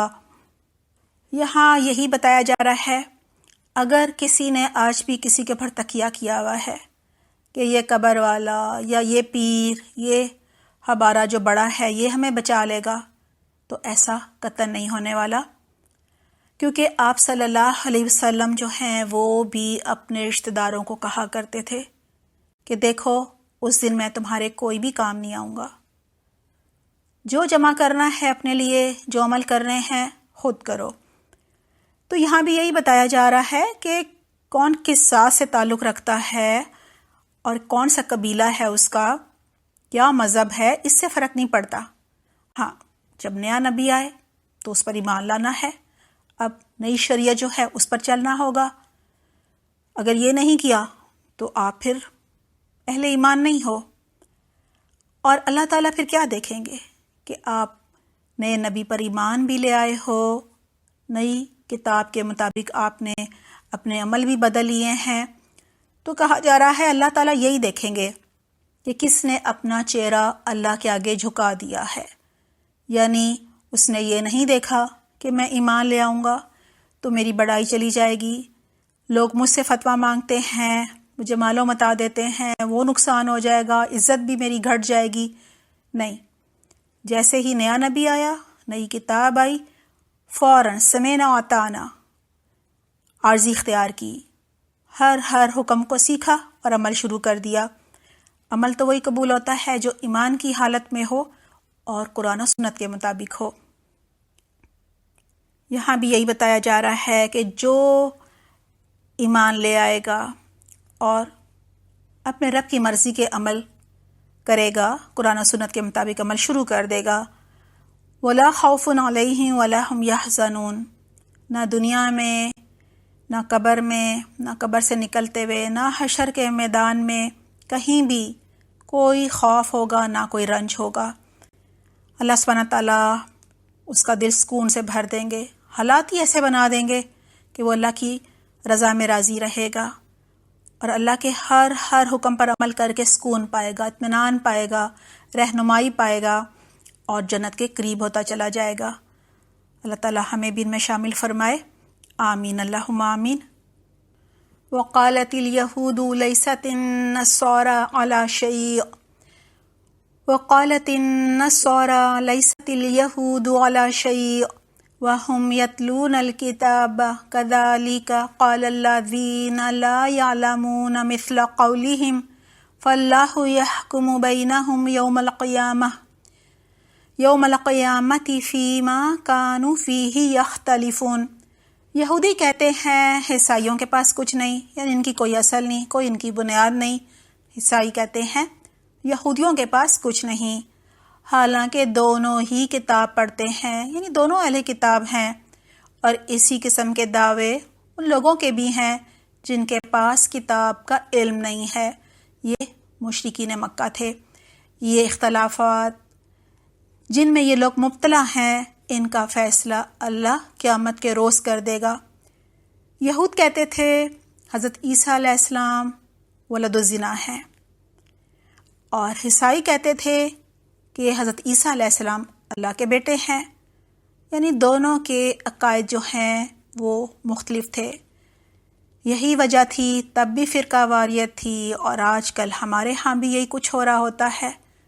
لہٰذا ہمیں فقہی مسائل میں بالکل نہیں پڑھنا چاہیے، اور ایسے معاملات پر بحث مباحثہ کرنے کی بجائے ان کو قیامت کے دن کے لیے چھوڑ دینا چاہیے۔ اللہ نے کہا ہے نا کہ یہ جو بھی اختلافات ہیں نا، ان کا فیصلہ تو اللہ قیامت کے دن کرے گا۔ اب اگلی آیت پہ مشرکین مکہ سے، اہل مکہ سے خطاب ہے۔ انہوں نے مسلمانوں کو حرم میں آنے سے منع کر دیا تھا، اور 6 ہجری میں مسلمان عمرہ کرنے گئے تھے، انہوں نے نہیں کرنے دیا، اور جس کے نتیجے میں صلح حدیبیہ ہو گئی تھی۔ کہا جا رہا ہے وَمَنْ أَظْلَمُ مِمَّنْ مَنَعَ مَسَاجِدَ اللَّهِ أَنْ يُذْكَرَ فِيهَا اسْمُهُ وَسَعَى فِي خَرَابِهَا أُولَئِكَ مَا كَانَ لَهُمْ أَنْ يَدْخُلُوهَا إِلَّا خَائِفِينَ لَهُمْ فِي الدُّنْيَا خِزْيٌ وَلَهُمْ فِي الْآخِرَةِ عَذَابٌ عَظِيمٌ۔ اور اس شخص سے بڑھ کر ظالم کون ہوگا جو اللہ کی مسجدوں میں اس کا نام لینے سے روکے، اللہ کو یاد کرنے سے روکے، اور ان کی ویرانی کے در پہ ہو۔ ویرانی جو ہے وہ 2 طرح کی ہوتی ہے، ایک ظاہری ہوتی ہے یعنی مسجد کو گرا دینا، اور دوسری معنوی ہوتی ہے کہ وہاں توحید کے بجائے شرک کیا جائے۔ خانہ کعبہ میں انہوں نے 360 جو ہے وہ بت رکھ دیے تھے۔ مسجدوں کی آباد کاری میں یہ نہیں آتا کہ صرف اس کی ظاہری زیب و زینت کا، رگ و روغن کا خیال رکھا جائے، بلکہ اس سے مراد ہے کہ وہاں پہ اللہ کا ذکر کیا جائے، وہاں پہ 5 وقت کی نماز بھی ہو، تلاوت قرآن کا انتظام ہو، وہاں پہ کوئی واعظ بھی ہو، شریعت کے احکامات سکھایا جائیں، قرآن تجوید سے پڑھنا سکھایا جائے، قرآن کا فہم سکھایا جائے، اور وہ ہر طرح کے شرک سے، میل کچیل سے، ظاہری میل کچیل اس سے پاک ہو۔ یہ ہے ان کی حقیقی آباد کاری۔ پھر کہا جا رہا ہے ایسے لوگ اس قابل ہیں کہ ان عبادت گاہوں میں قدم نہ رکھیں، اور اگر وہاں جائیں تو ڈرتے ہوئے جائیں۔ یہاں یہی کہا جا رہا ہے کہ یہ شرک کرنے والے اس لائق نہیں ہیں کہ بے خوفی اور بے باکی کے ساتھ بیت اللہ میں آئیں۔ ان کے لیے تو دنیا میں رسوائی ہے اور آخرت میں عذاب عظیم ہے۔ اب تحویل قبلہ کی آیات آ رہی ہیں۔ وَلِلَّهِ الْمَشْرِقُ وَالْمَغْرِبُ فَأَيْنَمَا تُوَلُّوا فَثَمَّ وَجْهُ اللَّهِ إِنَّ اللَّهَ وَاسِعٌ عَلِيمٌ۔ مشرق اور مغرب سب اللہ کے ہیں، یعنی اللہ ہر جگہ موجود ہے۔ جس طرف بھی تم رخ کرو گے اسی طرف اللہ کا رخ ہے۔ اللہ بڑی وسعت والا اور سب کو جاننے والا ہے۔ یہود و نصارہ کے دل میں یروشلم کی عقیدت تھی، اور مسلمانوں کو بیت اللہ سے محبت تھی۔ بخاری کتاب الصلاۃ میں ہے، حضرت عبداللہ بن عباس رضی اللہ عنہ روایت کرتے ہیں کہ قرآن میں سب سے پہلا منسوخ حکم یہی قبلہ کا حکم ہے، للہ المشرق والا۔ یہ جو آیت جب نازل ہوئی تو حضور صلی اللہ علیہ وسلم بیت المقدس کی طرف منہ کر کے نماز پڑھنے لگے۔ پھر آیت وَمِنْ حَيْثُ خَرَجْتَ آئی، اور آپ صلی اللہ علیہ وسلم نے بیت اللہ کی طرف جو ہے وہ رخ کرنا شروع کر دیا نماز کے دوران۔ ہجرت کر کے جب آپ صلی اللہ علیہ وسلم مدینہ آئے اور بیت المقدس کی طرف منہ کر کے نماز پڑھنے لگے تو یہود بہت خوش ہوئے، انہیں لگا کہ ہاں یہ تو اب ہماری شریعت پر آ جائیں گے۔ لیکن جب یہ حکم چند مہینے بعد منسوخ ہو گیا اور آپ صلی اللہ علیہ وسلم نے بیت اللہ کی طرف منہ کر کے نماز پڑھنی شروع کی تو یہودیوں نے تانے دینے شروع کر دیے۔ اس پر یہ آیت نازل ہوئی، اللہ سبحانہ تعالیٰ نے فرمایا کہ مشرق اور مغرب سب کا مالک اللہ سبحانہ تعالیٰ ہے۔ حضرت ابن عباس رضی اللہ عنہ سے یہ بھی روایت ہے کہ مشرق مغرب میں جہاں کہیں بھی ہو منہ کعبہ کی طرف، بیت اللہ کی طرف کر لو نماز کے وقت۔ وَقَالُوا اتَّخَذَ اللَّهُ وَلَدًا سُبْحَانَهُ بَل لَّهُ مَا فِي السَّمَاوَاتِ وَالْأَرْضِ كُلٌّ لَّهُ قَانِتُونَ۔ ان کا قول ہے کہ اللہ نے کسی کو بیٹا بنایا ہے۔ عیسائی کہتے تھے عیسیٰ علیہ السلام جو ہیں وہ اللہ کے بیٹے ہیں، یہود کہتے تھے عزیر علیہ السلام اللہ کے بیٹے ہیں۔ اللہ سبحانہ تعالیٰ فرما رہے ہیں کہ اللہ پاک ہے ان باتوں سے، یعنی یہ جو شرک کر رہے ہیں اللہ جو ہے اس کو ضرورت نہیں ہے بیٹوں کی، کیونکہ بیٹا کیا ہوتا ہے؟ کمزوری ہوتا ہے نا۔ کیوں لوگ بیٹا چاہتے ہیں؟ بڑھاپے میں ہمارا سہارا بنے گا، کما کے لائے گا۔ تو اللہ سبحانہ تعالیٰ کو ایسی کوئی کمزوری نہیں ہے۔ اصل حقیقت یہ ہے کہ زمین اور آسمانوں کی ہر چیز کا وہ مالک ہے، سب کے سب اللہ سبحانہ تعالیٰ کی اطاعت کر رہے ہیں، اور آسمانوں اور زمین کا موجد ہے، ان کا بنانے والا ہے۔ جس بات کا وہ فیصلہ کرتا ہے اس کے لیے بس یہ حکم دیتا ہے کن فیکون، ہو جا تو وہ ہو جاتا ہے کام۔ نادان یعنی مشرکین مکہ کہتے ہیں کہ اللہ خود ہم سے بات کیوں نہیں کرتا، یا کوئی نشانی ہمارے پاس کیوں نہیں آتی؟ ایسی ہی باتیں ان سے پہلے لوگ بھی کیا کرتے تھے۔ اب آیت نمبر 117 سے 123 تک میں یہود و نصارہ کی جو پیروی ہے اس سے منع کیا جا رہا ہے، اور یہود کو دوبارہ ایمان کی دعوت دی جا رہی ہے۔ یہاں ایمان نہ لانے والے جو ہیں وہ یہ مطالبہ کر رہے ہیں کہ ہم ایمان اس شرط پر لائیں گے کہ تم بھی عیسیٰ علیہ السلام اور موسیٰ علیہ السلام کی طرح معجزے لاؤ۔ اللہ سبحانہ تعالیٰ فرما رہے ہیں ان سب اگلے پچھلے گمراہوں کی ذہنیتیں، یعنی ان کے دماغ، ان کی سوچ ایک جیسی ہے۔ یقین لانے والوں کے لیے تو ہم نشانیاں صاف صاف نمایاں کر چکے ہیں۔ اس سے بڑھ کر نشانی کیا ہوگی کہ ہم نے تم کو علم حق کے ساتھ خوشخبری دینے والا اور ڈرانے والا بنا کر بھیجا ہے۔ آپ صلی اللہ علیہ وسلم کے کام بتائے جا رہے ہیں، لوگوں کو جنت کی خوشخبری دینا اور جہنم سے خبردار کرنا۔ اب یہ لوگ جہنم سے رشتہ جوڑ چکے ہیں، ان کی طرف سے تم ذمہ دار اور جواب دہ نہیں ہو، یعنی یہ ایمان نہیں لا رہے، اپنی آخرت خراب کر رہے ہیں، دنیا کے وقتی فائدوں کے لیے، حقیر فائدوں کے لیے آخرت کی جو ہیں اتنی بڑی بڑی نعمتیں ان کو ٹھکرا رہے ہیں، اور اپنی دنیا خریدنے کے لیے آخرت جو ہے وہ بیچ رہے ہیں۔ یعنی کوئی جہنم میں اب گیا اپنے کرتوتوں کی وجہ سے، اپنی خواہشات کو پورا کرنے کے چکر میں، تو آپ صلی اللہ علیہ وسلم سے کہا جا رہا ہے کہ آپ ذمہ دار نہیں ہوں گے، آپ سے نہیں پوچھا جائے گا۔ آپ کا کام تھا ان کو توحید کی دعوت دینا، انہیں حق بتانا۔ اب یہ خود جان بوجھ کر یعنی حق سمجھ بھی گئے ہیں، پہچان بھی آپ کو گئے ہیں، لیکن دنیا کے فائدوں کی خاطر ایمان نہیں لا رہے۔ وَلَن تَرْضَىٰ عَنكَ الْيَهُودَ وَلَا النَّصَارَىٰ حَتَّىٰ تَتَّبِعَ مِلَّتَهُمْ قُلْ إِنَّ هُدَى اللَّهِ هُوَ الْهُدَىٰ وَلَئِنِ اتَّبَعْتَ أَهْوَاءَهُم بَعْدَ الَّذِي جَاءَكَ مِنَ الْعِلْمِ مَا لَكَ مِنَ اللَّهِ مِن وَلِيٍّ وَلَا نَصِيرٍ۔ یہودی اور عیسائی تم سے ہرگز راضی نہ ہوں گے جب تک کہ تم ان کے طریقے پر نہ چلنے لگو۔ یعنی آپ صلی اللہ علیہ وسلم سے کہا جا رہا ہے، بلکہ ہمیں بھی کہا جا رہا ہے کہ جو ایمان نہیں لاتے ان کی فکر نہیں کرنی۔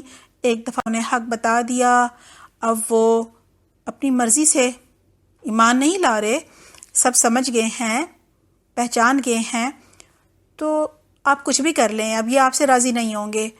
لہٰذا یہ ایک ہی صورت میں راضی ہوں گے کہ آپ کو بھی اپنے ہی رنگ میں رنگ لیں، آپ ان کے عقائد کو مان لیں، یہ جس طریقے پہ جس راستے پر چل رہے ہیں ان طریقوں کو، ان راستوں کو مان لیں، آپ بھی ان پر چلنے لگ جائیں تو پھر یہ مان جائیں گے۔ لہٰذا کہا جا رہا ہے کہ ان کو صاف کہہ دو کہ راستہ بس وہی ہے جو اللہ کا بتایا ہوا راستہ ہے، یعنی کوئی فرقہ بندی نہیں ہے، ورنہ اگر اس علم کے بعد جو تمہارے پاس آ چکا ہے، یعنی یہ جو ہدایت آ چکی ہے، قرآن آ چکا ہے، تم نے یعنی آپ صلی اللہ علیہ وسلم سے کہہ کر ہمیں کہا جا رہا ہے کہ اگر تم نے ان کی خواہشات کی پیروی کی تو اللہ کی پکڑ سے بچانے والا کوئی دوست اور کوئی مددگار تمہارے لیے نہیں ہے۔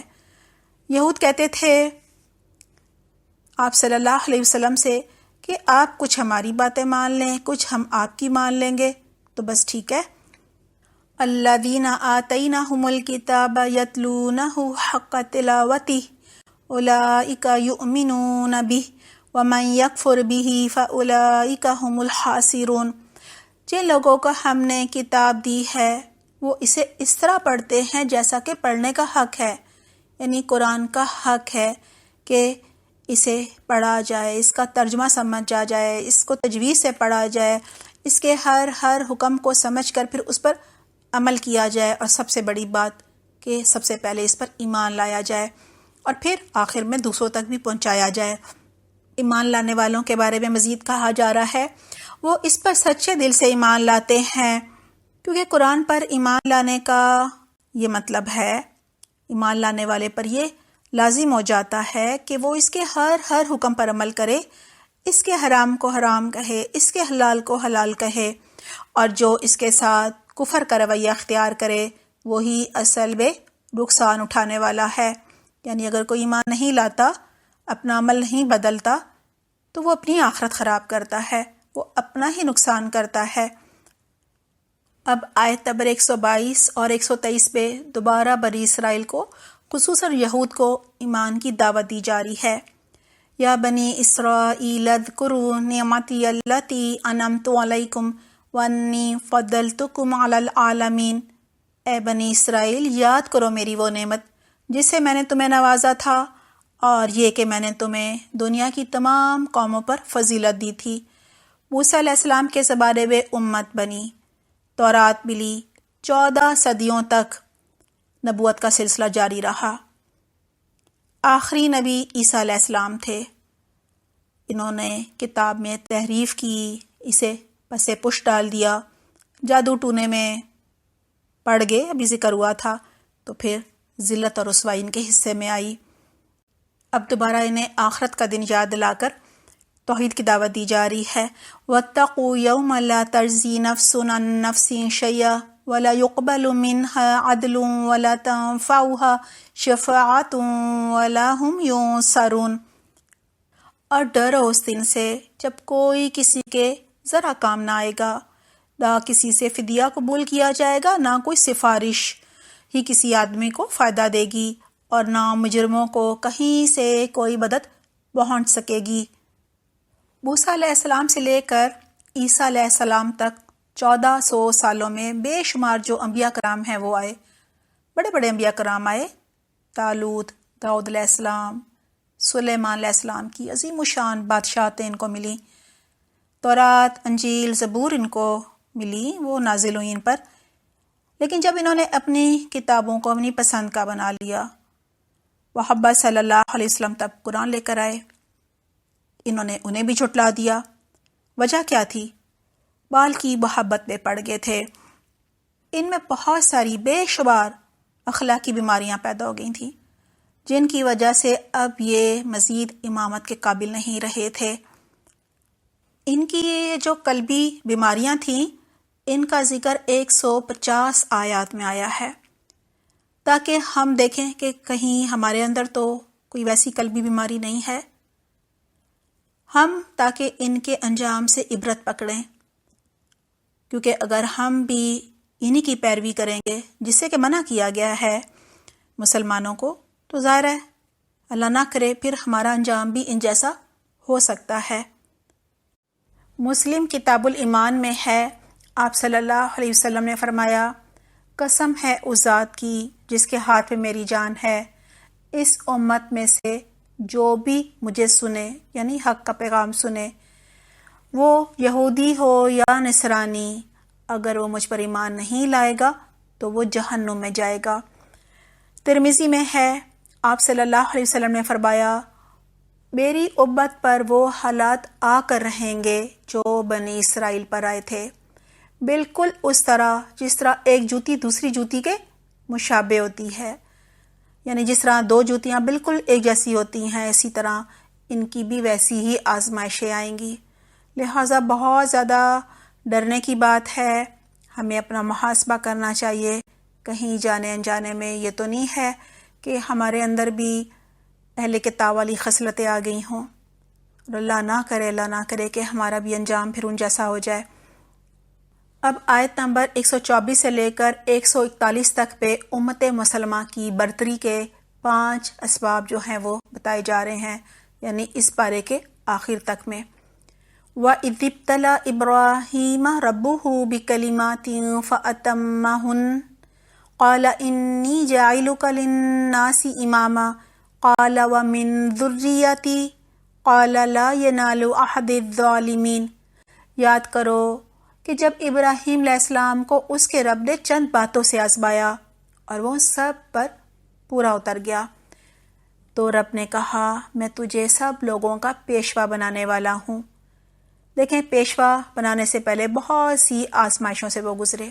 یہاں ہمارے لیے بھی سبق ہے، جب اللہ سبحانہ تعالیٰ ہمیں کسی بڑے کام کے لیے چنتے ہیں تو بہت ساری آزمائشوں سے گزارتے ہیں۔ اب ضروری کیا ہے؟ وہ بڑا رتبہ کم ملتا ہے، وہ بڑا کام کم ملتا ہے۔ کب اللہ تعالیٰ کسی کو اس اہل سمجھتے ہیں کہ اس پر وہ بڑی ذمہ داری ڈالی جائے؟ جب وہ ان ساری آزمائشوں پر پورا اترے۔ یہاں اللہ سبحانہ تعالیٰ خود گواہی دے رہے ہیں کہ وہ ساری آزمائشوں پر پورے اترے۔ انہیں کہا گیا آگ میں کودو، کود گئے، اللہ نے آگ کو ٹھنڈا کر دیا۔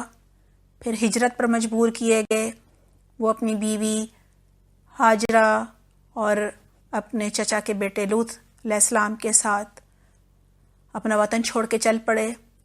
راستے میں پھر آزمائش آئی، وہاں پہ جو حضرت سارہ تھیں ان کو پھر بادشاہ نے جو بھی ان کے ساتھ زیادتی کرنا چاہ رہا تھا نہیں کر سکا، تو اپنی بیٹی جو ہیں ہاجرہ وہ ان کو دے دی۔ انہوں نے حضرت ابراہیم علیہ السلام کو ہبہ کر دی کیونکہ ان کی اولاد نہیں تھی۔ اس طرح سے ان کی بیوی ہاجرہ سے حضرت اسماعیل علیہ السلام پیدا ہوئے، اور پھر بڑھاپے میں سارہ سے حضرت اسحاق علیہ السلام پیدا ہوئے، آگے ذکر آئے گا انشاءاللہ۔ اسحاق علیہ السلام کے بیٹے یعقوب علیہ السلام تھے، انہی سے بنی اسرائیل بنی، بات ہو چکی ہے، 12 بیٹے تھے ان کے، ٹھیک ہے۔ اور حضرت ہاجرہ اور حضرت اسماعیل علیہ السلام کو اللہ سبحانہ تعالیٰ کے حکم سے ابراہیم علیہ السلام نے خانہ کعبہ کے پاس لا کر آباد کیا۔ وہیں پر وہ انہوں نے پانی کے لیے صفا مروہ کے درمیان 7 چکر لگائے نا، جو رمی کہلائی جاتی ہے، اور یہاں ایک نسل چلی۔ نبوت جو ہے وہ حضرت ابراہیم علیہ السلام کے بعد ظاہر ہے حضرت اسماعیل علیہ السلام کو ملی، لیکن اس کے بعد ان کے چھوٹے بھائی اسحاق علیہ السلام کو ملی، لیکن اسماعیل علیہ السلام کی نسل میں 3000 سال تک پھر نبوت نہیں آئی، بلکہ اسحاق علیہ السلام کی جو آگے نسل چلی اس میں حضرت یعقوب علیہ السلام، یوسف علیہ السلام، موسیٰ علیہ السلام، ہارون علیہ السلام، عیسیٰ علیہ السلام، یحییٰ علیہ السلام، اس طرح بہت سارے نبی آئے۔ 1400 سال تک بنی اسرائیل میں پھر نبوت نہیں آئی۔ لہٰذا یہ بھی بہت بڑی آزمائش تھی کہ اللہ سبحانہ تعالیٰ نے انہیں کہا ابراہیم علیہ السلام کو کہ بیوی اور بیٹے کو مکہ میں چھوڑ دو، چھوڑ دیا انہوں نے۔ پھر جب بیٹا تھوڑا بڑا ہوا، بھاگ دوڑ کی عمر میں آ گیا، تو پھر اللہ تعالیٰ نے کہا کہ اب اس کی گردن پر چھری چلا دو، چلا دی۔ وہ الگ بات ہے کہ اللہ نے مینڈا جو ہے وہ اتار دیا، جو ہم پھر قربانی دیتے ہیں عید الاضحیٰ کے موقع پر۔ بے شمار قربانیاں اور آزمائشیں جو ہیں وہ ان کو ملیں، اور ان قربانی اور آزمائشوں کے بعد یہ منصب ملا۔ ابراہیم علیہ السلام کو یہود، نصارہ، مسلمان سبھی اپنا بڑا سمجھتے ہیں، اسی لیے ان کا یہاں ذکر آ رہا ہے۔ جب اللہ سبحانہ تعالیٰ نے ابراہیم علیہ السلام سے کہا کہ میں تمہیں سب لوگوں کا پیشوا بنانے والا ہوں، تو ابراہیم علیہ السلام نے عرض کیا، اور کیا میری اولاد سے بھی یہی وعدہ ہے؟ اللہ نے جواب دیا، میرا وعدہ ظالموں کے لیے نہیں ہے، یعنی میرا وعدہ تمہاری اولاد کے صرف ان لوگوں کے لیے ہے جو نیک ہوں گے، صالح ہوں گے۔ جو ظالم ہوں گے ان کے لیے یہ وعدہ بالکل نہیں ہے۔ لہٰذا یہ وعدہ یہود و نصارہ کے لیے نہیں تھا، مشرکوں کے لیے نہیں تھا۔ وَإِذْ جَعَلْنَا الْبَيْتَ مَثَابَةً لِلنَّاسِ وَأَمْنًا وَاتَّخِذُوا مِن مَّقَامِ إِبْرَاهِيمَ مُصَلًّى، اور یہ کہ ہم نے اس گھر یعنی بیت اللہ کو لوگوں کے لیے برکت اور امن کی جگہ قرار دیا تھا، اور لوگوں کو حکم دیا تھا کہ ابراہیم علیہ السلام جہاں عبادت کے لیے کھڑے ہوتے ہیں اس مقام کو مستقل جائے نماز بنا لو۔ اور ابراہیم اور اسماعیل کو تاکید کی تھی کہ میرے گھر کا طواف اور اعتکاف اور رکوع اور سجدہ کرنے والوں کے لیے اسے پاک رکھنا۔ جب بھی کوئی عمرہ یا حج کرتا ہے تو طواف کے بعد مقام ابراہیم پر نفل پڑتا ہے۔ یہاں پہ وہ پتھر ہے جس پر ابراہیم علیہ السلام کے قدموں کے نشان ہیں، اس پر کھڑا ہو کر انہوں نے بیت اللہ کی تعمیر کی تھی۔ کہا جاتا ہے یہ پتھر بھی حجر اسود کی طرح جو ہے جنت سے لایا گیا تھا، اور اس میں یہ ایک خصوصیت تھی کہ جیسے جیسے دیوار اونچی ہوتی جاتی تھی تو یہ پتھر بھی اونچا ہوتا چلا جاتا تھا۔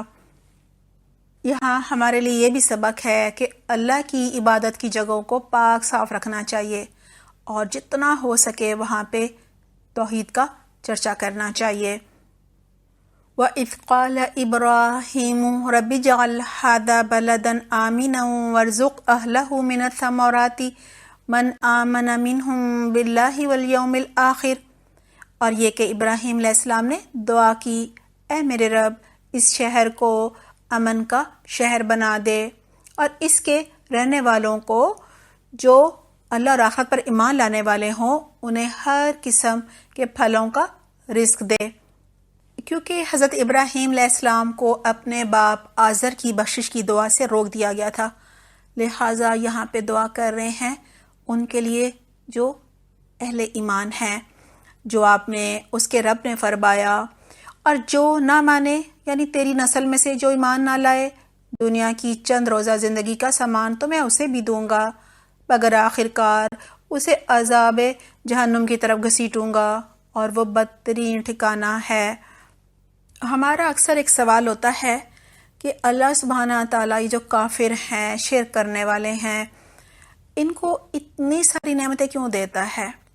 دیکھیں یہاں ان دو آیات میں آپ نے دیکھا ہوگا کہ جب حضرت ابراہیم علیہ السلام نے منصب امامت کے متعلق پوچھا تو اللہ سبحانہ تعالیٰ نے فرمایا کہ یہ منصب جو ہے وہ تمہاری اولاد میں سے صرف جو مومن اور صالح ہوں گے، نیک لوگ ہوں گے، ان کو ملے گا، ظالموں کو نہیں ملے گا۔ لیکن جب دنیاوی رزق کے بارے میں پوچھا، یعنی سامان زندگی، دنیا کی نعمتوں کے بارے میں پوچھا، تو وہ اللہ سبحانہ تعالیٰ نے کہا کہ وہ کافر ہو یا مشرک ہو، وہ ہر ایک کو ملے گا اس کی کوشش کے مطابق۔ لہٰذا آج کل جو جس چیز کے لیے کوشش کرے گا وہی اس کو ملے گی۔ اگر کوئی دنیا کے پیچھے بھاگ رہا ہے، ساری کوششیں، وقت، صلاحیتیں، تن من دھن اسی کے لیے لگا رہا ہے، تو دنیا ہی ملے گی اسے۔ اور اگر وہ آخرت کے لیے بالکل وقت نہیں نکال رہا یا ایمان ہی نہیں ہے، تو پھر آخرت میں کہا جا رہا ہے کہ اس کے لیے بدترین ٹھکانہ ہوگا۔ لہٰذا اگر کسی کو دنیا کی نعمتیں بہت ساری مل رہی ہوں، یعنی رزق کے دنیا کی فراوانی ہو، تو ہمیں اس غلط فہمی میں مبتلا نہیں ہو جانا چاہیے کہ اللہ اس سے بہت راضی ہے۔ ایک اور بات سمجھنے والی ہے کہ حضرت ابراہیم علیہ السلام نے بیت اللہ جو ہے اس کو تعمیر کیا، پہلے بھی تھا، ڈھہ گیا تھا، لہٰذا یہ جو ہے نا بیت المقدس، یہ ابراہیم علیہ السلام کے 1000 سال بعد حضرت سلیمان علیہ السلام پیدا ہوئے تھے، انہوں نے یہ بیت المقدس جو ہے تعمیر کیا تھا، جسے ہیکل سلیمانی بھی کہا جاتا ہے۔ وَإِذْ يَرْفَعُ إِبْرَاهِيمُ الْقَوَاعِدَ مِنَ الْبَيْتِ وَإِسْمَاعِيلُ رَبَّنَا تَقَبَّلْ مِنَّا إِنَّكَ أَنْتَ السَّمِيعُ الْعَلِيمُ۔ اور یاد کرو ابراہیم علیہ السلام اور اسماعیل علیہ السلام جب اس گھر کی یعنی بیت اللہ کی دیواریں اٹھا رہے تھے تو دعا کرتے جا رہے تھے، اے ہمارے رب ہم سے یہ خدمت قبول فرما لے، ربنا تقبل منا، تو سب کی سننے والا اور سب کو جاننے والا ہے۔ یعنی اتنا بڑا نیکی کا کام کر رہے تھے، اللہ سبحانہ تعالیٰ کے گھر کی دیواریں اٹھا رہے تھے جو کہ سیلاب کی وجہ سے گر چکی تھیں، اور ڈر کس چیز کا تھا کہ اے ہمارے رب قبول کر لے ہماری یہ چھوٹی سی نیکی، یہ ان کی عاجزی تھی۔ ربنا وجعلنا مسلمین لک ومن ذریتنا امة مسلمة لک وارنا مناسکنا وتب علینا انک انت التواب الرحیم۔ اے ہمارے رب ہم دونوں کو اپنا متی بنا لے، مسلمان بنا لے، ہماری نسل سے ایک ایسی قوم اٹھا جو تیری مسلم ہو، تیری اطاعت گزار ہو، فرما بردار ہو، ہمیں اپنی عبادت کے طریقے بتا اور ہماری کوتاہیوں سے درگزر فرما، تو بڑا ہی معاف کرنے والا اور رحم فرمانے والا ہے۔ ابراہیم علیہ السلام اپنے لیے بھی استقامت کی اور اللہ سبحانہ تعالیٰ کی اطاعت کی دعائیں مانگ رہے ہیں، اور ساتھ ساتھ اپنی آنے والی نسل کے لیے بھی دعائیں مانگ رہے ہیں اور اپنی مغفرت کی دعائیں مانگ رہے ہیں۔ اللہ سبحانہ تعالیٰ سے فرما رہے ہیں کہ اللہ تو درگزر کرنے والا ہے، بڑا معاف کرنے والا ہے، رحم فرمانے والا ہے، ہمیں ہماری عبادت کے طریقے سکھا دے۔ ہمیں بھی سوچنا چاہیے اگر ہم چھوٹی سی نیکی کر لیں اور اس کے بعد یہ اللہ سے گمان رکھیں کہ بس اب تو ہم ضرور جنت ہی میں جائیں گے، تو ہمیں یہ بھی دیکھنا چاہیے کہ پتہ نہیں وہ نیکی قبول ہوئی کہ نہیں، اخلاص تھا، کیا ہماری نیت درست تھی، طریقہ صحیح تھا، کیا ہم نے وہ نیکی کرنے کے بعد کہیں ڈنڈورا تو نہیں پیٹ دیا، کوئی کسی پر احسان تو نہیں جتا دیا کچھ دے کر، صدقہ خیرات کر کے۔ ربنا وابعث فیہم رسولا منہم یتلو علیہم آیاتک ویعلمہم الکتاب والحکمہ ویزکیہم انک انت العزیز الحکیم۔ اور اے ہمارے رب ان لوگوں میں خود انہی کی قوم میں سے ایک ایسا رسول اٹھا جو تیری آیات سنائے، ان کو کتاب اور حکمت کی تعلیم دے ان کو، اور ان کی زندگیاں سنوار دے، تو بڑا ہی قدرت رکھنے والا اور حکمت والا ہے۔ یہ وہ دعا ہے جو انہوں نے اخلاص کے ساتھ مانگی تھی کہ اے اللہ میری نسل میں سے ایک رسول اٹھانا، اور وہ دعا کئی ہزار سال کے بعد حضرت محمد صلی اللہ علیہ وسلم کی بعثت کے ساتھ قبول ہوئی۔ اب کون ہے جو ابراہیم علیہ السلام کے طریقے سے منہ موڑے، جس نے خود اپنے آپ کو حماقت اور جہالت میں مبتلا کر لیا ہو؟ اس کے سوا کون یہ حرکت کر سکتا ہے؟ وَلَقَدِ اصْطَفَيْنَاهُ فِي الدُّنْيَا وَإِنَّهُ فِي الْآخِرَةِ لَمِنَ الصَّالِحِينَ۔ ابراہیم علیہ السلام تو وہ شخص ہے جس کو ہم نے دنیا میں اپنے کام کے لیے چن لیا تھا، اللہ سبحانہ تعالیٰ نے انہیں اپنے لیے خالص کر لیا تھا، اور آخرت میں ان کا شمار صالحین میں سے نیک لوگوں میں ہوگا۔ اس کا حال یہ تھا کہ جب اس کے رب نے اسے کہا مسلم ہو جا، فرما بردار ہو جا، اپنے رب کے سامنے سر تسلیم خم کر دے، تو اس نے کہا کہ میں مالک کائنات کا مسلم ہو گیا، یعنی حکم ہوا قربان کر دو بیٹا، فوراً مان گئے، جو جو حکم جب جب ملتا گیا فوراً عمل کرتے گئے۔ اسی طریقے پر چلنے کی ہدایت اس نے اپنی اولاد کو بھی کی تھی، اور اسی کی وصیت یعقوب علیہ السلام جو ہیں انہوں نے اپنی اولاد کو کی۔ اگر ہمیں دیکھنا ہے کہ ہمیں واقعی اللہ سبحانہ تعالیٰ سے بہت زیادہ محبت ہے، تو ہمیں یہ دیکھنا ہے کہ ہم لوگوں کو کس سے جوڑتے ہیں، خاص طور پہ اپنی اولاد کو۔ کیا انہیں اللہ سبحانہ تعالیٰ کی معرفت، پہچان کروا دی ہم نے. کیا وقتاً فوقتاً موقع محل کے مطابق ان کو ہم اللہ کی محبت، اللہ کی پہچان، اللہ کی معرفت کروانے کی کوشش کرتے رہتے ہیں، یا ایک دفعہ کر لی بس وہ بھی بھول گئے، ہم بھی بھول گئے. پھر کہا جا رہا ہے اس نے کہا تھا کہ اے میرے بچوں، اللہ نے تمہارے لیے یہی دین پسند کیا ہے. فَلَا تَمُوتُنَّ إِلَّا وَأَنْتُمْ مُسْلِمُونَ، لہٰذا مرتے دم تک تم مسلم ہی رہنا. ام کنتم شہداء اذ حضر یعقوب الموت اذ قال لبنیہ ما تعبدون من بعدی قالوا نعبد الہک و الہ آبائک ابراہیم و اسماعیل و اسحاق. پھر کیا تم نے اس وقت تم موجود تھے جب یعقوب علیہ السلام اس دنیا سے رخصت ہو رہے تھے؟ انہوں نے مرتے وقت اپنے بیٹوں سے پوچھا، بچوں میرے بعد تم کس کی بندگی کرو گے؟ کس کو اپنا معبود مانو گے؟ کس کی عبادت کرو گے؟ ان سب نے جواب دیا، ہم اسی ایک رب کی بندگی کریں گے جسے آپ نے اور آپ کے بزرگوں ابراہیم علیہ السلام، اسماعیل علیہ السلام اور اسحاق علیہ السلام نے رب مانا تھا. وَنَحْنُ لَهُ مُسْلِمُونَ، اور ہم اسی کے مسلم ہیں. تِلْكَ أُمَّةٌ قَدْ خَلَتْ لَهَا مَا كَسَبَتْ وَلَكُمْ مَا كَسَبْتُمْ وَلَا تُسْأَلُونَ عَمَّا كَانُوا يَعْمَلُونَ. وہ کچھ لوگ تھے جو گزر گئے، جو کچھ انہوں نے کمایا وہ ان کے لیے ہے، اور جو کچھ تم کماؤ گے وہ تمہارے لیے ہے. تم سے یہ نہ پوچھا جائے گا کہ وہ کیا کرتے تھے. یعنی ہر ایک کو اپنے اپنے اعمال کا جواب دینا ہوگا.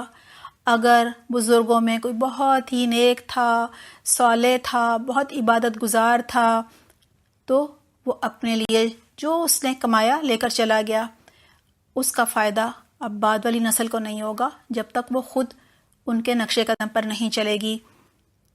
وَقَالُوا كُونُوا هُودًا أَوْ نَصَارَىٰ تَهْتَدُوا قُلْ بَلْ مِلَّةَ إِبْرَاهِيمَ حَنِيفًا وَمَا كَانَ مِنَ الْمُشْرِكِينَ.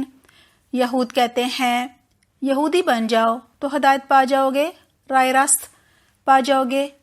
عیسائی کہتے ہیں عیسائی بن جاؤ تو ہدایت ملے گی. یعنی ہر ایک اپنے آپ کو صحیح عقیدے پر سمجھتا تھا، اور آج بھی ایسا ہی ہے. ہم بھی بہت سارے خود ساختہ فرقوں میں بٹ گئے ہیں، اور ہر ایک سمجھتا ہے بس وہ ہی صرف صحیح ہے، باقی سب غلط ہیں. کہا جا رہا ہے ان سے کہو نہیں، بلکہ سب کو چھوڑ کر ابراہیم علیہ السلام کا طریقہ اختیار کرو. اور ابراہیم علیہ السلام جو تھے وہ شرک کرنے والوں میں سے نہیں تھے. اکثر لوگ یہ سوال کرتے ہیں کہ ابراہیم علیہ السلام کا یا جو انبیاء کرام گزر گئے اہل کتاب کا مذہب کیوں ہم کہتے ہیں کہ وہ بھی مسلمان تھے؟ یہ دیکھیں ابراہیم علیہ السلام کے زمانے میں نہ یہودی تھے نہ عیسائی. یہ مذہب تو بعد میں خود سے گھڑ لیے انہوں نے.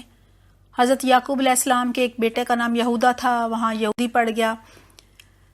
دراصل حضرت ابراہیم علیہ السلام جو تھے وہ سب کے بڑے تھے اور وہ توحید پر تھے. قرآن میں بار بار یہ ذکر آئے گا کہ وہ شرک نہیں کرتے تھے. کیوں کہا جا رہا ہے؟ کیونکہ یہود و نصارہ دونوں شرک کرتے تھے. بات ہو چکی ہے نا، دونوں نے اللہ کے بیٹے بنائے ہوئے تھے. پھر کہا جا رہا ہے مسلمانوں سے کہ کہو قولوا آمنا باللہ وما انزل الینا وما انزل الی ابراہیم و اسماعیل و اسحاق.